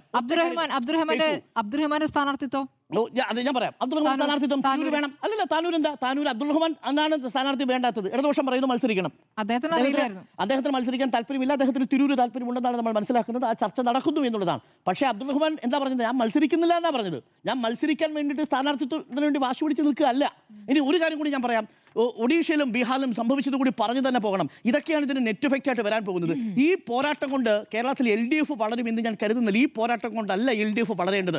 നിർഭാഗ്യമാണ് കോൺഗ്രസിനുള്ളിൽ നടക്കുന്ന ഈ സംഭവ വികാസങ്ങൾ. അത് ആരെയാണ് തുണയ്ക്കാൻ പോകുന്നത്? ഇപ്പൊ ചാത്തന്നൂരിൽ എന്താ സംഭവിച്ചു നോക്കൂ. ചാത്തന്നൂരിൽ ഫോർവേഡ് ബ്ലോക്ക് ദേവരാജിന് സീറ്റ് കൊടുക്കാന്ന് പറഞ്ഞു, കൊടുത്തോ? ഒടുവിൽ ആർക്കാ കൊടുത്തത്? സൂരജിന്. അപ്പോൾ ചുരുക്കത്തിൽ ഘടകകക്ഷികളോട് മാന്യത പുലർത്താതിരിക്കുക, പറഞ്ഞ വാക്ക് പാലിക്കാതിരിക്കുക, ആരോപണ വിധേയരെ പട്ടികയിലേക്ക് കൊണ്ടുവരിക, സേഫ് സീറ്റിന് വേണ്ടിയിട്ടുള്ള തർക്കവും അടിയും വെട്ടും കുത്തും ഡൽഹിയിൽ നടക്കുക. രാവിലെ 2:30 വരെ ഇരുന്ന് ചർച്ച ചെയ്തു എന്നാണ് പറഞ്ഞത്. എന്തിന് കാര്യത്തിന് വേണ്ടി 2:30 വരെ ഇരുന്ന് ചർച്ച ചെയ്യുന്നത്? എന്ത് തീരുമാനം ഉണ്ടായത്? എന്നിട്ട് 55 പേരുടെ ലിസ്റ്റേ കൊണ്ടുവന്നുള്ളൂ. ബാക്കി 30 പേരുടെ ലിസ്റ്റ് അത് നാളെ തരാമെന്നാണ് പറയുന്നത്. ഇപ്പോൾ നാമനിർദ്ദേശ പത്രിക സമർപ്പിക്കാനുള്ള ഡേറ്റ് അവസാനിക്കുന്ന സമയമാണ്. ഒഡീഷയിലും ബീഹാറിലും എന്താ സംഭവിച്ചത്? ബീഹാറിൽ എങ്ങനെ ഉപേന്ദ്ര കുശ്വാഹ വിജയിച്ചത്? ഉപേന്ദ്ര കുശ്വാഹ അവിടെ വിജയിക്കില്ലായിരുന്നു. കോൺഗ്രസിന്റെ MLA മാർ 3 MLA മാർ അവിടെ നിന്ന് വിട്ടുനിന്നു RJDക്കൊപ്പം. അതല്ലെങ്കിൽ തിരിച്ചു വോട്ട് ചെയ്തിരുന്നെങ്കിൽ ഉപേന്ദ്ര കുശ്വാഹ വിജയിക്കില്ല, രാജ്യസഭയിലേക്ക് പോവില്ല. ബീഹാറിൽ ഒരു സീറ്റ് രാജ്യസഭയിലേക്ക് ഉപേന്ദ്ര കുശ്വാഹയ്ക്ക് കൊടുത്തത്, BJPക്ക് കൊടുത്തത് അവിടുത്തെ 3 കോൺഗ്രസ് MLA മാരാ. ഒഡീഷയിൽ 34 സീറ്റ് കിട്ടി അവിടുത്തെ BJPയുടെ സ്വതന്ത്രൻ വിജയിച്ചു പോയത്. അവിടെയും 3 MLA മാർ, അതേപോലെ BJDയുടെ നേതാക്കൾ ഇവർ കൊടുത്തു. പ്രതിപക്ഷത്തു നിന്നുള്ള ആളുകൾ കൂറുമാറി വോട്ട് കൊടുത്തു BJPക്ക്. എവിടെ? ഒഡീഷയിലും ബീഹാറിലും. ഇത് തന്നെയാണ് ഇതിൻ്റെയൊക്കെ നെറ്റ് എഫക്റ്റ് ആയിട്ട് സംഭവിക്കാൻ പോകുന്നത്. ചുരുക്കത്തിൽ അതുകൊണ്ട് LDFന് വലിയ നേട്ടമുണ്ടാകുമെന്നൊന്നും ഞാൻ കരുതുന്നില്ല. അതിൽ നിന്ന് LDF നേട്ടമുണ്ടാക്കാൻ വേണ്ടി കാത്തിരിക്കുകയുമല്ല. ഇതിൽ ഒരാളെയും LDF തൻ്റെ പാളയത്തിലേക്ക് ഇതുവരെ ആ അർത്ഥത്തിൽ വിളിച്ചുകൊണ്ട് വന്നിട്ടുമില്ല. വിസ്മയങ്ങൾക്ക് വേണ്ടി കാത്തിരുന്നപ്പോൾ സ്വന്തം വീടിന് തീപിടിക്കുന്നത് മനസ്സിലാക്കാതെ പോയി കോൺഗ്രസ് എന്നുള്ളതാണ് ഞാൻ മനസ്സിലാക്കുന്നത്. അവിടെ നടന്നത് വെട്ടിനിരത്തലല്ല, വെട്ടിക്കൂട്ടലാണ് എന്നുള്ളതാണ്. നാളെ ബാക്കിയുള്ള ഇമ്പാക്റ്റ് അറിയാം. കോൺഗ്രസ് പാർട്ടി ഇങ്ങനെയല്ല ഈ തെരഞ്ഞെടുപ്പിനെ നേരിടേണ്ടിയിരുന്നത്. വിന്നബിലിറ്റിയുള്ള ഒരു തെരഞ്ഞെടുപ്പിനെയാണ് ഈ മുതിർന്ന നേതാക്കൾ അമിതമായിട്ടുള്ള അധികാരമോഹം കാരണം ഈ അവസ്ഥയിലാക്കി തീർത്തിരിക്കുന്നത്. ഒറ്റ കാര്യമേ ഉള്ളൂ, ഈ തെരഞ്ഞെടുപ്പ് ലാസ്റ്റ് ബസ്സാണെന്ന് അവർക്കറിയാം. അത് MLA ആവാനും മന്ത്രിയാവാനും കിട്ടുന്ന അവസാനത്തെ ചാൻസാണ്. ലോക്സഭയിൽ കുത്തിയിരുന്നാൽ ഇത് കിട്ടൂല എന്നുള്ള കാര്യവും വളരെ വ്യക്തമായിട്ട് അവർക്കറിയാം. അടുത്ത ലോക്സഭാ തെരഞ്ഞെടുപ്പിൻ്റെ കാര്യത്തിലും ഏകദേശം തീരുമാനമായി എന്നുള്ളത് നേതാക്കൾക്കെല്ലാം അറിയാവുന്ന കാര്യമാണ്. അതുകൊണ്ട് തന്നെ ആ ലാസ്റ്റ് ബസ്സിന് വേണ്ടിയുള്ള നെട്ടോട്ടമാണ് ഇപ്പോൾ കാണുന്നത്. പാവമണികളുടെ കാര്യം കട്ടപ്പുകയാണ് ഈ സാഹചര്യത്തിൽ. ആൻഡ്രൂ അഗസ്റ്റിൻ, ഒരു KPCC പ്രസിഡന്റ്, 3 KPCC വൈസ് പ്രസിഡന്റുമാർ, 13 3 വർക്കിംഗ് പ്രസിഡന്റ്, 13 വൈസ് പ്രസിഡന്റുമാർ, 58 ജനറൽ സെക്രട്ടറിമാർ, വിരലിൽ എണ്ണാവുന്നതിൽ അപ്പുറം ജനറൽ സെക്രട്ടറിമാർ, പിന്നെ AICC ജനറൽ സെക്രട്ടറി, AICC മെമ്പർമാർ, ഇതൊക്കെ കേരളത്തിലാണ് ഞാൻ പറയുന്നത്. ഇത് തന്നെയുണ്ട് ഒരു 250 പേര്. ഈ 250 പേര് എന്തിനാ ഇങ്ങനെ ഒരു പാർട്ടിക്ക് ഒരു അച്ചടക്കം? ഇതുകൊണ്ടാണ് എപ്പോഴും കോൺഗ്രസിനെ ആൾക്കൂട്ട പാർട്ടി എന്ന് പറയുന്നത്. ഒരു BJP സന്ദീപ് വാര്യർ എന്ന് പറഞ്ഞ നേതാവ് വന്നു, അന്ന് തന്നെ അദ്ദേഹത്തെ ജനറൽ സെക്രട്ടറി ആക്കി. പാർട്ടിയുടെ ജനറൽ സെക്രട്ടറീൻ്റെ അദ്ദേഹം മോശക്കാരായതുകൊണ്ട് പറയല്ല, പാർട്ടിയുടെ ജനറൽ സെക്രട്ടറി പോസ്റ്റ് എന്താ എന്ന് പറഞ്ഞാൽ 58 പേര് ഇരിക്കുക, ഒരാളും കൂടി ഇരുന്നോട്ടെ എന്ന് പറയുകയാണ്. ഈ പറഞ്ഞ വയനാട് DCC പ്രസിഡന്റ് ND അപ്പച്ചൻ അദ്ദേഹത്തെ DCC പ്രസിഡന്റ് സ്ഥാനത്ത് പുറത്ത് മാറ്റിയ സമയത്ത് അതിൻ്റെ കൊടുത്ത മെമ്പർ സ്ഥാനം എന്താ അറിയോ? AICC മെമ്പർ സ്ഥാനം. AICC മെമ്പർ സ്ഥാനം കൊടുത്തു. ഒരു ദിവസം കൊണ്ടാണ് ഞാൻ പറഞ്ഞത്. DCC പ്രസിഡന്റ് മാറ്റുന്ന സമയത്ത് AICC മെമ്പർ സ്ഥാനം കൊടുക്കുകയാണ്. അപ്പോൾ ഇതിനൊരു വിലയില്ലാന്ന് ഈ പാർട്ടി ഇതിനൊരു വിലയും കൽപ്പിച്ചിട്ടില്ല, ഒരു കാലത്തും വിലയും കൽപ്പിച്ചിട്ടില്ല എന്നാണ് ഇപ്പോൾ ഡൽഹിയിൽ എന്താ നടക്കുന്നത്. സാമാന്യം ചിന്തിച്ചാൽ മതി. 3 ആൾക്കാരാണ്, VD സതീശൻ, രമേശ് ചെന്നിത്തല, KC വേണുഗോപാൽ. ഈ 3 പേർക്ക് മുഖ്യമന്ത്രിയാവണം. ഈ മുഖ്യമന്ത്രിയാവണം ആരെ പിന്തുണ വേണം? ഈ പറഞ്ഞ MLA-മാരെ പിന്തുണ വേണം. അപ്പോൾ MLA-മാരെ പിന്തുണ വരുമ്പം ഈ പറഞ്ഞ രമേശ് ചെന്നിത്തലയും ഈ പറഞ്ഞ VD സതീശനും ഈ പറഞ്ഞ സണ്ണി ജോസഫും കേരളത്തിലെ എല്ലാ തീരുമാനം ഏകദേശം കാസർഗോഡ് തുടങ്ങി തിരുവനന്തപുരം വരെ ജാഥ നടത്തിയതിൻ്റെ കൂടെയും അല്ലാതെയൊക്കെ ആയിട്ട് ഒരു പട്ടിക ഉണ്ടാക്കി, വലിയ പ്രശ്നങ്ങളില്ലാത്ത. അതിൻ്റെ അകത്ത് ആരെയും കൂടെ കൂട്ടി KC വേണുഗോപാലിൻ്റെ അനുകൂലമായി നിൽക്കുന്ന കുറച്ച് ആൾക്കാരെ കൂട്ടി ഒരു വൃത്തിയുള്ള പട്ടിക, വലിയ പ്രശ്നമൊന്നുമില്ലാത്ത പട്ടിക ഉണ്ടാക്കി കയ്യിൽ വെച്ചിട്ടാണ് ഈ സതീശൻ പറഞ്ഞുകൊണ്ടിരിക്കുന്നത്. എന്ത്, എനിക്ക് 24 മണിക്കൂർ മതി, 2 മണിക്കൂർ കൊണ്ട് പ്രഖ്യാപിക്കും. നാമനിർദ്ദേശ പത്രിക കൊടുക്കുന്നതിന് എത്രയോ ദിവസം മുന്നേ ഞങ്ങൾ ഒരു ദിവസം കൊണ്ട് പ്രഖ്യാപിച്ച ആളല്ലേ. ഈ പറഞ്ഞ ഡിക്ലറേഷൻ വന്ന് അരമണിക്കൂർ കൊണ്ട് ഞങ്ങൾ സ്ഥാനാർത്ഥിനെ പ്രഖ്യാപിച്ചിട്ടുള്ളത് എന്നൊക്കെ പറഞ്ഞ എങ്ങനെയാണ്? ഇദ്ദേഹം ഒരു ലിസ്റ്റ് ഉണ്ടാക്കി വെച്ചിട്ടുണ്ട്. അത് ആരോടൊക്കെയാണ് ചോദിച്ചിട്ടുള്ളത്? അത് രമേശ് ചെന്നിത്തലയോട് സംസാരിച്ചിട്ടുണ്ട്, അത് ഈ പറയുന്ന സണ്ണി ജോസഫിനോട് സംസാരിച്ചിട്ടുണ്ട്. അപ്പം ഇങ്ങനെ ഒരു ധാരണ ഉണ്ടാക്കി സതീശൻ കയ്യിൽ വെച്ചിട്ടാണ് ഈ പറഞ്ഞുകൊണ്ടിരിക്കുന്നത്. അപ്പോൾ എന്താണ്? അപ്പോൾ ഈ സതീശൻ്റെ മുന്നിലുള്ളതും രമേശ് ചെന്നിത്തലയുടെ മുന്നിലുള്ളതും ഈ പറയുന്ന സണ്ണി ജോസഫിൻ്റെ മനസ്സിലുള്ളതൊക്കെ എന്താണ്? ഇതൊരു സുപ്രീം അതോറിറ്റി എന്ന് പറയുന്ന ഹൈക്കമാൻഡിൻ്റെ അടുത്ത് ചെല്ലുമ്പോൾ വലിയ വെട്ടലൊന്നും ഉണ്ടാവില്ല, സംസാരിച്ച് ധാരണയാക്കി പ്രഖ്യാപിക്കും, നമ്മളെ വിലക്കെടുക്കും എന്നൊക്കെയാണ് വിചാരിച്ചിട്ടാണ് ഈ ഡൽഹിക്ക് എല്ലാവരും കൂടെ ഞങ്ങൾ നാളെ രാവിലെ പ്രഖ്യാപിക്കും എന്നൊക്കെ പറഞ്ഞ് ഡൽഹിക്ക് കയറിച്ചത്. അവിടെ ചെന്നപ്പോൾ എന്താ സംഭവിച്ചത്? ആ പട്ടികാരാൻ പറഞ്ഞു എല്ലാം പുള്ളിയാൻ കെട്ടിക്കളഞ്ഞു. ആര്? KC വേണുഗോപാൽ. കാരണം എന്താ? KC വേണുഗോപാൽ മുഖ്യമന്ത്രിയായി വരണമെങ്കിൽ ആര് വേണം? അദ്ദേഹത്തിൻ്റെ ഭാഗം വഹിക്കുന്ന MLA ആര് വേണം? ആ MLA-മാർ വേണമെങ്കിൽ ഈ പറഞ്ഞ പട്ടികയുള്ള നടക്കത്തില്ല. അപ്പോൾ ഇതൊക്കെ വെച്ചിട്ട് അതങ്ങ് വെട്ടിക്കളഞ്ഞപ്പോൾ എന്ത് സംഭവിച്ചു? മുഴുവൻ ഇക്വേഷൻ തെറ്റി. എന്താണോ ഏതൊക്കെ വിഷയം? സാമുദായിക ഇക്വേഷൻ മെയിനായിട്ട്. കേരളത്തിൽ കോൺഗ്രസ് സാമുദായിക സംഘടനകളായിട്ടും സാമുദായിക നേതാക്കന്മാരെ ഒഴിവാക്കി മുന്നോട്ട് പോകാൻ പറ്റുമോ? മുന്നോട്ട് പോകാൻ പറ്റത്തില്ല. സാമുദായിക ഇക്വേഷൻ ഫസ്റ്റ് തെറ്റി. രണ്ടാമത്തെ പ്രധാനപ്പെട്ട കാര്യം, ഇവരുടെ എല്ലാം പ്രധാനപ്പെട്ട നേതാവ് എറണാകുളത്ത് പ്രധാനപ്പെട്ട DCC പ്രസിഡന്റ് ഷിയാസിനെ സതീശനെ സംബന്ധിച്ചിടത്തോളം സതീശൻ്റെ ഏറ്റവും കോട്ടയം എറണാകുളമാണ്. ഷിയാസിന് സീറ്റ് കൊടുത്തേ പറ്റുള്ളൂ. അപ്പോൾ പെരുമ്പാവൂരിന് ഇദ്ദേഹത്തെ മാറ്റാൻ തീരുമാനിച്ചു. അതങ്ങനെ വെച്ചിരിക്കുകയാണ്. അപ്പോൾ വേറൊരാളുടെ പേര് സജസ്റ്റ് ചെയ്യാണ് അവിടെ. അപ്പോൾ ആ ഇക്വേഷൻ അവിടെ തെറ്റി, അവിടെ പറ്റത്തില്ല. പിന്നെ മലപ്പുറത്തേക്ക് വന്ന VS ജോയ്ക്ക് സീറ്റ് കൊടുക്കണം. VS ജോയ്ക്ക് സീറ്റ് കൊടുക്കുമ്പോൾ ആരുമായിട്ട് തീരുമാനിച്ച ധാരണയാക്കേണ്ടത്? ലീഗുമായിട്ട് തീരുമാനിച്ച ധാരണയാക്കണം. തിരുവമ്പാടിയാണ് കൊടുക്കുന്നത്. അത് സതീശൻ തീരുമാനമാക്കി വെച്ചേക്കാണ്. അപ്പോൾ പട്ടാമ്പി വിട്ടു കൊടുക്കാമെന്നുള്ള ധാരണയുണ്ട്. പക്ഷേ എന്ത് ചെയ്തു? ഇവർക്കത് വേണ്ട. അത് അവിടെ ചെന്നപ്പോൾ അത് വെട്ടിപ്പോൾ അതും പോയി. അപ്പോൾ എന്താണ്? തവനൂർ കൊടുക്കണം. ഈ VS ജോയ്ക്ക് തവനൂർ വന്ന് മത്സരിച്ച് ജയിക്കാൻ കഴിയുമോ? കാരണം അതേപോലെ പോലെ ഈ പാർട്ടിക്ക് വേണ്ടി ചോരയും നീര് ഒഴിവാക്കി കഴിഞ്ഞ ഇലക്ഷനിൽ അദ്ദേഹം മത്സരിക്കുന്ന സീറ്റ് മാറി കൊടുത്ത സ്ഥലമാണ് അവിടെ. അത് പോയി, ഇത് കയ്യിൽ നിന്ന് പോയി. തിരുവനന്തപുരത്തേക്ക് വന്നപ്പോൾ തിരുവനന്തപുരത്ത് എന്താ സംഭവം? തിരുവനന്തപുരത്ത് BJP ടൈറ്റ് ഫൈറ്റ് കിടക്കുന്ന സ്ഥലമാണ്. അവിടെ പ്രഖ്യാപിക്കാൻ കഴിയത്തില്ല, പല നേതാക്കന്മാരുമായിട്ട് പ്രശ്നം. കണ്ണൂർ എന്താ പ്രശ്നം? കണ്ണൂർ രമേശ് ചെന്നിത്തലിൻ്റെ കൂടെ സദാ സഹചാരി നടക്കുന്ന റഷീദാണ് മത്സരിക്കുന്നത് തളിപ്പറമ്പിൽ സീറ്റ് ഈ TK ഗോവിന്ദ മാഷ്ക്ക് എടുത്തു കൊടുത്തു. അവിടെ മത്സരിക്കാൻ അദ്ദേഹത്തോട് പോയി മത്സരിക്കാൻ വന്നത് പിണറായി ധർമ്മടത്ത് പിണറായി വിജയനെതിരെ മത്സരിക്കാൻ പറയുകയാണ്. എന്ത് ഇക്വേഷൻ ആണെന്ന്. ഈ പറയുന്ന 5 സീറ്റ് ഓൾറെഡി പോയി. ഏതൊക്കെയാണെന്നറിയോ? ജി സുധാകരൻ്റെ സീറ്റ്, ഈ പറയുന്ന ഗോവിന്ദ മാഷിൻ്റെ സീറ്റ്, പിന്നെ ശശിയുടെ സീറ്റ്, പിന്നെ ആരാണ്, പിന്നെ കുഞ്ഞികൃഷ്ണൻ്റെ സീറ്റ്, പിന്നെ ഒരു സീറ്റും കൂടി ഉണ്ടല്ലോ, 6 സീറ്റാണ്. പിന്നെ Kottarakkara Aisha Potti seat 6 seat already പോയി. 6 സീറ്റ് ഓൾറെടി പോയി. CPM-ലെ പറയുന്നത് CPM എന്ന് പറഞ്ഞാൽ ഈ പാർട്ടിക്ക് വേണ്ടി വെള്ളം കോരി വിറക് വെട്ടി നടത്തുന്ന കോൺഗ്രസ്സുകാരെ മുഴുവൻ കൂളിക്കിരുത്തിയിട്ട് ഇന്നലെ വന്ന ഇന്നലെ വരെ CPM-ന്റെ കൂടെ ഇവരെ ശത്രുപക്ഷത്തിൻ്റെ കൂടെ നിന്ന് അവർക്ക് വേണ്ടി പ്രവർത്തിച്ച് ഈ പറഞ്ഞ സുധാകരനെതിരെ പിന്നെ എന്താണ് ബോംബെറിയാനും ഈ പറഞ്ഞ സംവിധാനത്തിനും കൂടെ വന്നവർക്കെതിരെ സീറ്റ് കൊടുക്കുകയാണ്. ഈ അണികളത് എങ്ങനെയാണ് സഹിക്കുക? അവിടെ വിമത നീക്കം വരും. അരുൺ സാർ നേരത്തെ പറഞ്ഞ പിന്നെ പയ്യന്നൂർ വിമത നീക്കം വരും, പേരാവൂര് നീക്കം വരും, തളിപ്പറമ്പിൽ നീക്കം വരും, ഈ പറഞ്ഞ കൊല്ലത്ത് നീക്കം വരും. ഇതൊക്കെ ആരാണ് സഹിക്കുക? കാസർഗോഡ് പിന്നെ പാലക്കാട് കോൺഗ്രസിൻ്റെ കുത്തക കോട്ടയല്ലേ, അവിടെ പിന്നെ ആരാ മത്സരിക്കുന്നത്? അവിടെ പാർട്ടി നേതാക്കന്മാരില്ലാഞ്ഞിട്ടാ. പക്ഷേ ഞാൻ പറയുന്നത് ഇത് സിനിമ പിന്നെ നമ്മുടെ രമേശ് പിഷാരടിക്ക് സീറ്റ് കൊടുക്കേണ്ട എന്നുള്ള അർത്ഥത്തിലല്ല, അവിടെ നേതാക്കന്മാരില്ലേ. അപ്പം അവിടെ അത് ഓരോരുത്തരുടെ ഇഷ്ടത്തിനനുസരിച്ചിട്ട് ആൾക്കാർക്ക് സീറ്റ് കൊടുക്കുകയാണ്. അത് അപ്പം അങ്ങനെ ഒരാൾക്കൂട്ട പാർട്ടി ആയി കഴിഞ്ഞാൽ പിന്നെ സതീശൻ, പിന്നെ ആ പറയുന്ന സതീശൻ മിണ്ടാത്തതിന് ഞാൻ ഒരു കുറ്റം പറയുന്നില്ല കേട്ടോ. കഴിഞ്ഞ 5 വർഷമായിട്ട് ഞാൻ രണ്ടുപേരുടെ കാര്യത്തിൽ കുറ്റം പറയുന്നില്ല. രമേശ് ചെന്നിത്തലൻ്റെ കാര്യത്തിലും സതീശൻ്റെ അടുത്ത് കുറ്റം പറയുന്നില്ല. കാരണം എന്താണ്? രമേശ് ചെന്നിത്തല കേരളത്തിൻ്റെ പ്രതിപക്ഷ നേതാവായി 5 വർഷം നിന്നതാണ്. കാരണം ആ സമയത്ത് ഇക്വേഷൻ അല്ല ഇപ്പോൾ. അത് 5 വർഷം ഈ പറഞ്ഞ കോവിഡും ഈ പറഞ്ഞ പ്രളയമൊക്കെ കഴിഞ്ഞ് പിണറായി വിജയൻ്റെ ഭാഗത്തൊരു വലിയ ഒരു നേതൃപാഠം കണ്ടു നിൽക്കുന്ന ജനങ്ങളുടെ മുന്നിൽ തോറ്റുപോയി എന്നുള്ളതാണ് ഏറ്റവും പ്രധാനപ്പെട്ട കാര്യം. അവിടുന്ന് തോറ്റുപോയി എന്നുള്ളത് കൊണ്ട് രമേശ് ചെന്നിത്തല എന്ന് പറയുന്ന നേതാവ് കേരളത്തിലെ ഒരു ഡിസിഷൻ എടുക്കാൻ പറ്റാത്ത നേതാവോ അല്ലെങ്കിൽ കേരളത്തിലെ നേതാക്കന്മാരെ കുറിച്ച് അറിയില്ല നേതാവൊന്നുമല്ലോ. സ്മൃതിവേടൻ നേരത്തെ പറഞ്ഞല്ലോ ഇതെല്ലാം മണ്ഡലത്തിൽ അറിയുന്ന നേതാക്കന്മാരാന്ന് പറഞ്ഞ് കുറേ ലിസ്റ്റ് വായിച്ചല്ലോ. കേരളത്തിലെ കോൺഗ്രസ് അങ്ങനെയാണോ? മണ്ഡലത്തിൽ അറിയുന്ന നേതാക്കന്മാരെയാണോ മത്സരിപ്പിച്ചുകൊണ്ടിരുന്നത്? അങ്ങനെയല്ല. ഞാൻ പറഞ്ഞ 250 ആൾക്കാർ വരുന്ന കേരളത്തിന് വേണ്ടി കാസർഗോഡ് വഴി തിരുവനന്തപുരം വരെ പണിയെടുക്കുന്ന ജനറൽ സെക്രട്ടറിമാരുണ്ട്. ലിജുവിനെ പോലെയുള്ള നേതാക്കന്മാർ ഇല്ലേ? അവർക്ക് ഈ ലിജുവിനെ പോലെയുള്ള നേതാക്കന്മാർ എന്താ ചെയ്യേണ്ടത്? ഈ പറഞ്ഞ വേറെ കാര്യം ഞാൻ പറയാം. അരുൺ സാർ നേരത്തെ പറഞ്ഞ അവസാനിച്ചു സുധാകരൻ്റെ കാര്യത്തിനകത്ത് സുധാകരത്തിന് ഒരു കണ്ണൂർ സീറ്റ് കൊടുത്തുപോയി എന്ന് വിചാരിച്ചിട്ട് അവിടെ ഇടിഞ്ഞു വീഴുമൊന്നുമില്ല കേട്ടോ. കണ്ണൂർ കോൺഗ്രസിൻ്റെ കയ്യിലിരിക്കുന്ന സീറ്റ് അല്ല ഇപ്പോൾ, അല്ലല്ലോ, സിറ്റിംഗ് സീറ്റ് അല്ല. അപ്പം കണ്ണൂർ ഞാൻ നിന്ന് മത്സരിച്ച് പിടിച്ചെടുക്കാം. എന്താ ഒറ്റ പ്രശ്നം? സുധാകരനെ മന്ത്രിയാക്കാൻ കഴിയില്ല, അത് മാത്രമേ പ്രശ്നമുള്ളൂ. കണ്ണൂരിലല്ല കേരള രാഷ്ട്രീയത്തിൽ സുധാകരനെ പോലെ കോൺഗ്രസിന് വേണ്ടി ഇത്രയധികം തലനാരിഴയ്ക്കല്ല ജീവൻ രക്ഷപ്പെട്ടു വന്നത്, തലനാരിഴയ്ക്ക് ജീവൻ രക്ഷപ്പെട്ടു വന്നതാണ്. അങ്ങനെ ജീവന് വേണ്ടിയിട്ട് ജീവൻ ബലിയാടാക്കാൻ വേണ്ടിയിട്ട് ഇറങ്ങി തിരിച്ച നേതാക്കന്മാർ എത്ര പേരല്ല കേരളത്തിലുള്ളത്? ഏത് നേതാവുള്ളത്? ഒരു സീറ്റ് കൊടുത്തുപോയി എന്ന് പറഞ്ഞിട്ട് എന്താ സംഭവിക്കാനുള്ളത്? അപ്പം എന്താണ്? അപ്പോഴത്തേക്കും അടൂർ പ്രകാശിന് സ്ഥാനാർത്ഥിയാണോ? അപ്പോഴത്തേക്കും പിന്നെ MK രാഘവന് സ്ഥാനാർത്ഥിയാണോ? അപ്പോഴത്തേക്കും ഷാഫി പറമ്പിൽ സ്ഥാനാർത്ഥിയാകണം, കൊടിക്കുന്നിൽ സ്ഥാനാർത്ഥിയാകണം. അയ്യോ, എന്നാൽ ഇവരെന്താ പറയട്ടെ? ബാക്കിയുള്ളവർ വേണ്ടിയിട്ട് സുധാകരന് സീറ്റ് കൊടുക്കണം, ഞങ്ങൾക്കാർക്ക് സീറ്റ് വേണ്ട എന്നല്ലേ പറയേണ്ടത്? അപ്പം ഇത്രയും നാളും ഇതിൽ കണ്ണൂരിലെ രാഷ്ട്രീയം മനസ്സിലാക്കുന്നില്ല എന്നവർക്ക്. കാരണം ഇപ്പോൾ KC വേണുഗോപാൽ ഞാൻ കണ്ണൂരുകാരനാണ്, എനിക്ക് എല്ലാ കാര്യങ്ങൾക്കും ധാരണയുണ്ടെന്ന് പറയുന്ന KC വേണുഗോപാൽ കണ്ണൂർ രാഷ്ട്രീയം മനസ്സിലാകുന്നില്ല. കണ്ണൂർ രാഷ്ട്രീയം എന്ന് പറയുന്നത്, കോൺഗ്രസ് രാഷ്ട്രീയം എന്ന് പറയുന്നത് സുധാകരനിൽ മാത്രം നിൽക്കുന്നതാണ്. നെടുന്തൂണായി നിൽക്കുന്നത് സുധാകരനാണ് അല്ലേ? ഈ പറഞ്ഞ സുധാകരനെയും ഈ പറഞ്ഞ സണ്ണി ജോസഫിനെയും നിങ്ങൾ കമ്പയർ ചെയ്ത് നോക്ക്. 3.5 വർഷം 4 വർഷം സുധാകരൻ KPCC പ്രസിഡന്റ് ആയിരുന്നല്ലോ. അതിനുശേഷം 1.5 വർഷമല്ലേ ഈ പറഞ്ഞ സണ്ണി ജോസഫ് KPCC പ്രസിഡന്റ് ആയിട്ടുള്ളൂ. ഇവർ നമ്മളൊന്ന് കമ്പയർ ചെയ്ത് നോക്ക്. ഇന്നാണ് ഈ സുധാകരനാണ് KPCC പ്രസിഡന്റിലുണ്ടല്ലോ.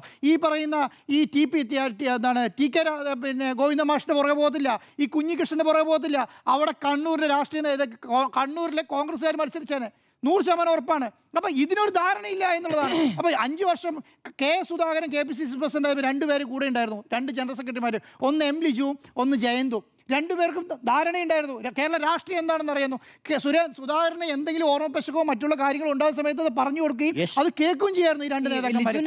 ചുമതല നൽകി പെട്ടെന്ന്, അതിനുശേഷം മാറ്റി ഈ പുനഃസംഘടന വന്നതിന് ശേഷം KPCC പ്രസിഡന്റ് മാറ്റിയത് കൂടിയിട്ട് എന്താ പറഞ്ഞാൽ സുധാകരൻ്റെ കൂടെയുള്ളവരെ മുഴുവൻ വെട്ടിക്കളഞ്ഞു. ഒരാൾക്കും അതിനൊരു വിലയില്ല, അതിനൊരു പവറും ഇല്ലാതായി. അപ്പം ഞാൻ പറയുന്നത് ഈ വെട്ടൽ രാഷ്ട്രീയം കോൺഗ്രസ് നിർത്തുക എന്നുള്ളതാണ്. എന്നിട്ട് അണികളെ കുറ്റം പറഞ്ഞുകൊണ്ടിരിക്കുകയാണ്. അണികൾ എന്താ ചെയ്യേണ്ടത്?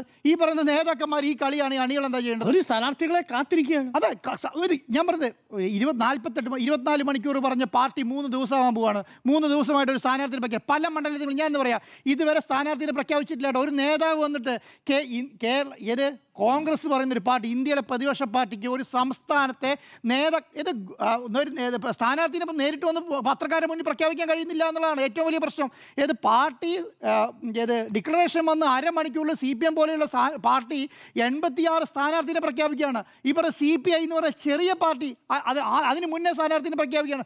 100-ലധികം സ്ഥാനാർത്ഥിനെ അരമണിക്കൂറിനുള്ളിൽ പ്രഖ്യാപിക്കുന്ന സ്ഥലത്ത് ഒരു പത്രസമ്മേളനം നടത്തി 53 സ്ഥാനാർത്ഥിനെ പരിചയപ്പെടുത്താൻ കഴിയുന്നില്ല എന്ന് പറയുന്ന അവസ്ഥയൊന്നും ആലോചിച്ച് നോക്കിക്കേ. കേരളത്തിൽ ഇവരാണ് നാളെ രാവിലെ കേരളം ഭരിക്കേണ്ടത്. ഇവർക്കാണ് നാളത്തെ കേരളത്തിലെ സാമുദായിക സംഘടനകളെയും ഈ പറഞ്ഞ പ്രസ്ഥാനങ്ങളെയും ഈ പറഞ്ഞ ജനങ്ങളെയും ഈ പറഞ്ഞ പ്രകൃതി ദുരന്തങ്ങളെ എല്ലാം നേരിട്ട് മുന്നോട്ട് പോകേണ്ടത്. നേരത്തെ അരുൺ സാർ പറഞ്ഞ വേറെ കാര്യമുണ്ട്, വയനാട്ടിൽ IC ബാലകൃഷ്ണൻ്റെ കാര്യം. IC ബാലകൃഷ്ണൻ്റെ മുന്നിൽ IC ബാലകൃഷ്ണൻ MLA ആയിരുന്ന സമയത്ത് അതേ മണ്ഡലത്തിൽ 2 കോൺഗ്രസിൻ്റെ നേതാക്കന്മാരാണ് ആത്മഹത്യ ചെയ്തിട്ട് 2 പേരുടെ ബോഡി അപ്പുറം ഇപ്പുറം നടത്തി കണ്ടുകൊണ്ടിരുന്നത്. കേരളത്തിൽ വയനാട്ടിലെ ജനങ്ങൾ അത് കാണുന്നില്ലേ? ഇതേ അവസ്ഥയാണ്. ഈ പറഞ്ഞ സംഘടനാ പാഠമില്ലാത്ത നേതാക്കന്മാരുള്ളതാണ് വീട് വെച്ചു കൊടുക്കാൻ പറ്റാത്തത്. വയനാട്ടിൽ പൈസ ഇല്ലാത്തതുകൊണ്ടല്ലല്ലോ, പൈസ ഇവർ പിരിച്ച് അക്കൗണ്ടിൽ ഇട്ടിരിക്കുകയാണ്. ആ അക്കൗണ്ടിൽ ഇതിൻ്റെ ഒരു നേതൃത്വം ഏറ്റെടുത്ത് ഒരു 25-30 വീട് വെച്ച് കൊടുക്കാൻ കഴിയുന്നില്ല, ഒരു വീട് വെച്ച് കൊടുക്കാൻ കഴിയുന്നില്ല. ഇപ്പം ഇങ്ങനെയുള്ള നേതാക്കന്മാരെയാണ് മുഖ്യമന്ത്രിയാക്കേണ്ടത്. ഇനിയിപ്പം 100-ലധികം സീറ്റിൽ ഞങ്ങൾ അധികാരത്തിൽ വരുന്ന പാർട്ടിയുടെ ആ പറഞ്ഞയാൾ കമാന്നൊരക്ഷരം മിണ്ടുന്നില്ല. പറഞ്ഞയാൾ ഞാൻ 100-ലധികം സീറ്റ് മുന്നിൽ അധികാരത്തിൽ വരും, ഇല്ലെങ്കിൽ ഞാൻ വനവാസത്തിന് പോകും എന്ന് പറഞ്ഞ VD സതീശന് 53 സ്ഥാനാർത്ഥിനെ പ്രഖ്യാപിച്ച് കമാന്നൊരക്ഷരം മിണ്ടാൻ പറ്റുന്നില്ല. ഇപ്പം ഇങ്ങനെ നിൽക്കുന്ന സമയത്താണ് ഇതുപോലെ ഇവരെയാണ് ഇനി കേരളം അധികാരം ഏൽപ്പിക്കേണ്ടത്, ഇവരാണ് ഇനി കേരളം ഭരിക്കേണ്ടത്. ഇവരിൽ ഇനി 3 പേർ ഇപ്പം ഇനി അധികാരം കിട്ടി നോക്കുക, ഇവരിൽ ആരാ മുഖ്യമന്ത്രി? ഈ കളിയാണെങ്കിൽ എന്താ സംഭവിക്കുക? ഇതിലെന്താ സംഭവിക്കുക? അപ്പോൾ കേരളത്തെ സംബന്ധിച്ചിടത്തോളം ആധികാരികതയോടുകൂടി രാഷ്ട്രീയത്തെ കൈകാര്യം ചെയ്യാൻ ഇനിയെങ്കിലും കോൺഗ്രസ് പഠിച്ചില്ലെങ്കിൽ അതുപോലെ വാക്ക് പാലിക്കുക എന്നുള്ളത് ഏറ്റവും വലിയ കാര്യം. എന്താണ് കേരളത്തിലെ രാഷ്ട്രീയ നേതാവിന് വേണ്ട ഏറ്റവും വലിയ കാര്യം എന്ന് പറയുന്നത്? എന്താണ്? രാഷ്ട്രീയ മര്യാദ, രാഷ്ട്രീയ വാക്ക് പാലിക്കുക എന്നുള്ളതാണ്. അത് പാലിച്ചിട്ടുണ്ടെങ്കിൽ പകുതി പ്രശ്നം അവസാനിക്കും. ഈ പറയുന്ന ഒരു മണ്ഡലത്തിൽ 4-5 സ്ഥാനാർത്ഥി ഉണ്ടെന്ന് പറഞ്ഞുകൂടെ പറയും, ഈ പറയുന്ന നേതാക്കന്മാർക്ക് പറഞ്ഞുകൂടെ ഇവിടെ ഇന്നയാളെയാണ് ഞങ്ങൾ സ്ഥാനാർത്ഥിയാണ് ഉദ്ദേശിച്ചിരിക്കുന്നത് എന്ന് പറയണ്ടേ? ബാക്കിയുള്ള എല്ലാവരും പറഞ്ഞു പറ്റിക്കുകയാണ്. രമേശ് ചെന്നിത്തല പറയും നിന്റെ കാര്യം ഞാൻ നോക്കിക്കോളാം എന്ന് പറയും. തൊട്ട് കുറേ VD സതീശൻ എന്ന് പറയും നിന്റെ കാര്യം ഞാൻ നോക്കിക്കോളാം എന്ന് പറയും. തൊട്ട് കുറേ KC വേണമല്ലോ നിന്റെ കാര്യം ഞാൻ നോക്കിക്കോളാം എന്ന് പറയും. എന്നിട്ട് ഇവർ 3 പേര് 3 ശൈലിയെ വളർത്തിക്കൊണ്ടുവരും. 3 പേര് ശൈലിക്ക് വളർത്തിക്കൊണ്ട് ഇതിൽ ഒരാൾക്കേ നേതാവാൻ പറ്റുള്ളൂ. 3 പേര് ഇലക്ഷൻ പാർക്കിന് ഇറങ്ങും, 3 പേര് MLA പണിക്ക് ഇറങ്ങും. ഇത് കഴിഞ്ഞിട്ട് എല്ലാ മണ്ഡലത്തിലും 3-4 സ്ഥാനാർത്ഥികളാണ്. അത് കൂടാതെ ബിഷപ്പ് പറയുന്ന സ്ഥാനാർത്ഥി, NSS പറയുന്ന സ്ഥാനാർത്ഥി, പിന്നെ കരയോഗം പറയുന്ന സ്ഥാനാർത്ഥി, ശിവഗിരി പറയുന്ന സ്ഥാനാർത്ഥി വേറെ. ഇതെല്ലാം കൂടി ഇതെല്ലാവർക്കും വാക്ക് പറയും. പിതാവിനോട് വാക്ക് പറയും, പിന്നെ NSSനോട് വാക്ക് പറയും, SNDPനോട് പറയും, ശിവഗിരി മഠത്തിനോട് വാക്ക് പറയും. നിങ്ങളുടെ എല്ലാ സ്ഥാനാർത്ഥിയും ഞാൻ ആക്കിക്കോളാം എന്ന് പറയും. എന്നിട്ട് രാത്രി 12 മണിയും 1 മണിയും 2 വരെയും ചർച്ച ചെയ്തിട്ട് സിറ്റിംഗ് MLAനെ പ്രഖ്യാപിക്കാൻ കഴിയുന്നില്ല എന്നത് 21 സിറ്റിംഗ് MLAമാരേ ഉള്ളൂ. അതെങ്കിലും ഒന്ന് പ്രഖ്യാപിച്ചിരുന്നെങ്കിൽ അത്രയെങ്കിലും വൃത്തിയായിട്ട് അവർക്ക് പണി തുടങ്ങാൻ. സ്ഥാനാർത്ഥി പ്രഖ്യാപിക്കാൻ വരുന്നതിന് മുന്നേ കൊല്ലത്ത് ബിന്ദു റോഡ് ഷോ ഇറക്കുന്നു, വയനാട്ടിൽ TCTക്ക് റോഡ് ഷോ നടത്തുന്നു. ഇവരുടെ പേരെങ്കിലും പറഞ്ഞുകൂടെ? അവർക്കെങ്കിലും പണിയെടുത്തോളേ, അവിടേക്കും ജയിച്ചു വരില്ലേ? കഷ്ടം തന്നെ. വെട്ടിയ പട്ടികയോ എന്നുള്ളതായിരുന്നു ചോദ്യം. 4 പേരും യെസ്. മാറ്റാൻ സമയമുണ്ട്, മാറ്റുന്നില്ല. വെട്ടിയ പട്ടിക അല്ല എന്ന് തന്നെയാണോ സ്മൃതി? അതെ, നാളെ കൂടെ വരട്ടെ. ഓക്കെ, ശരി. 4-1.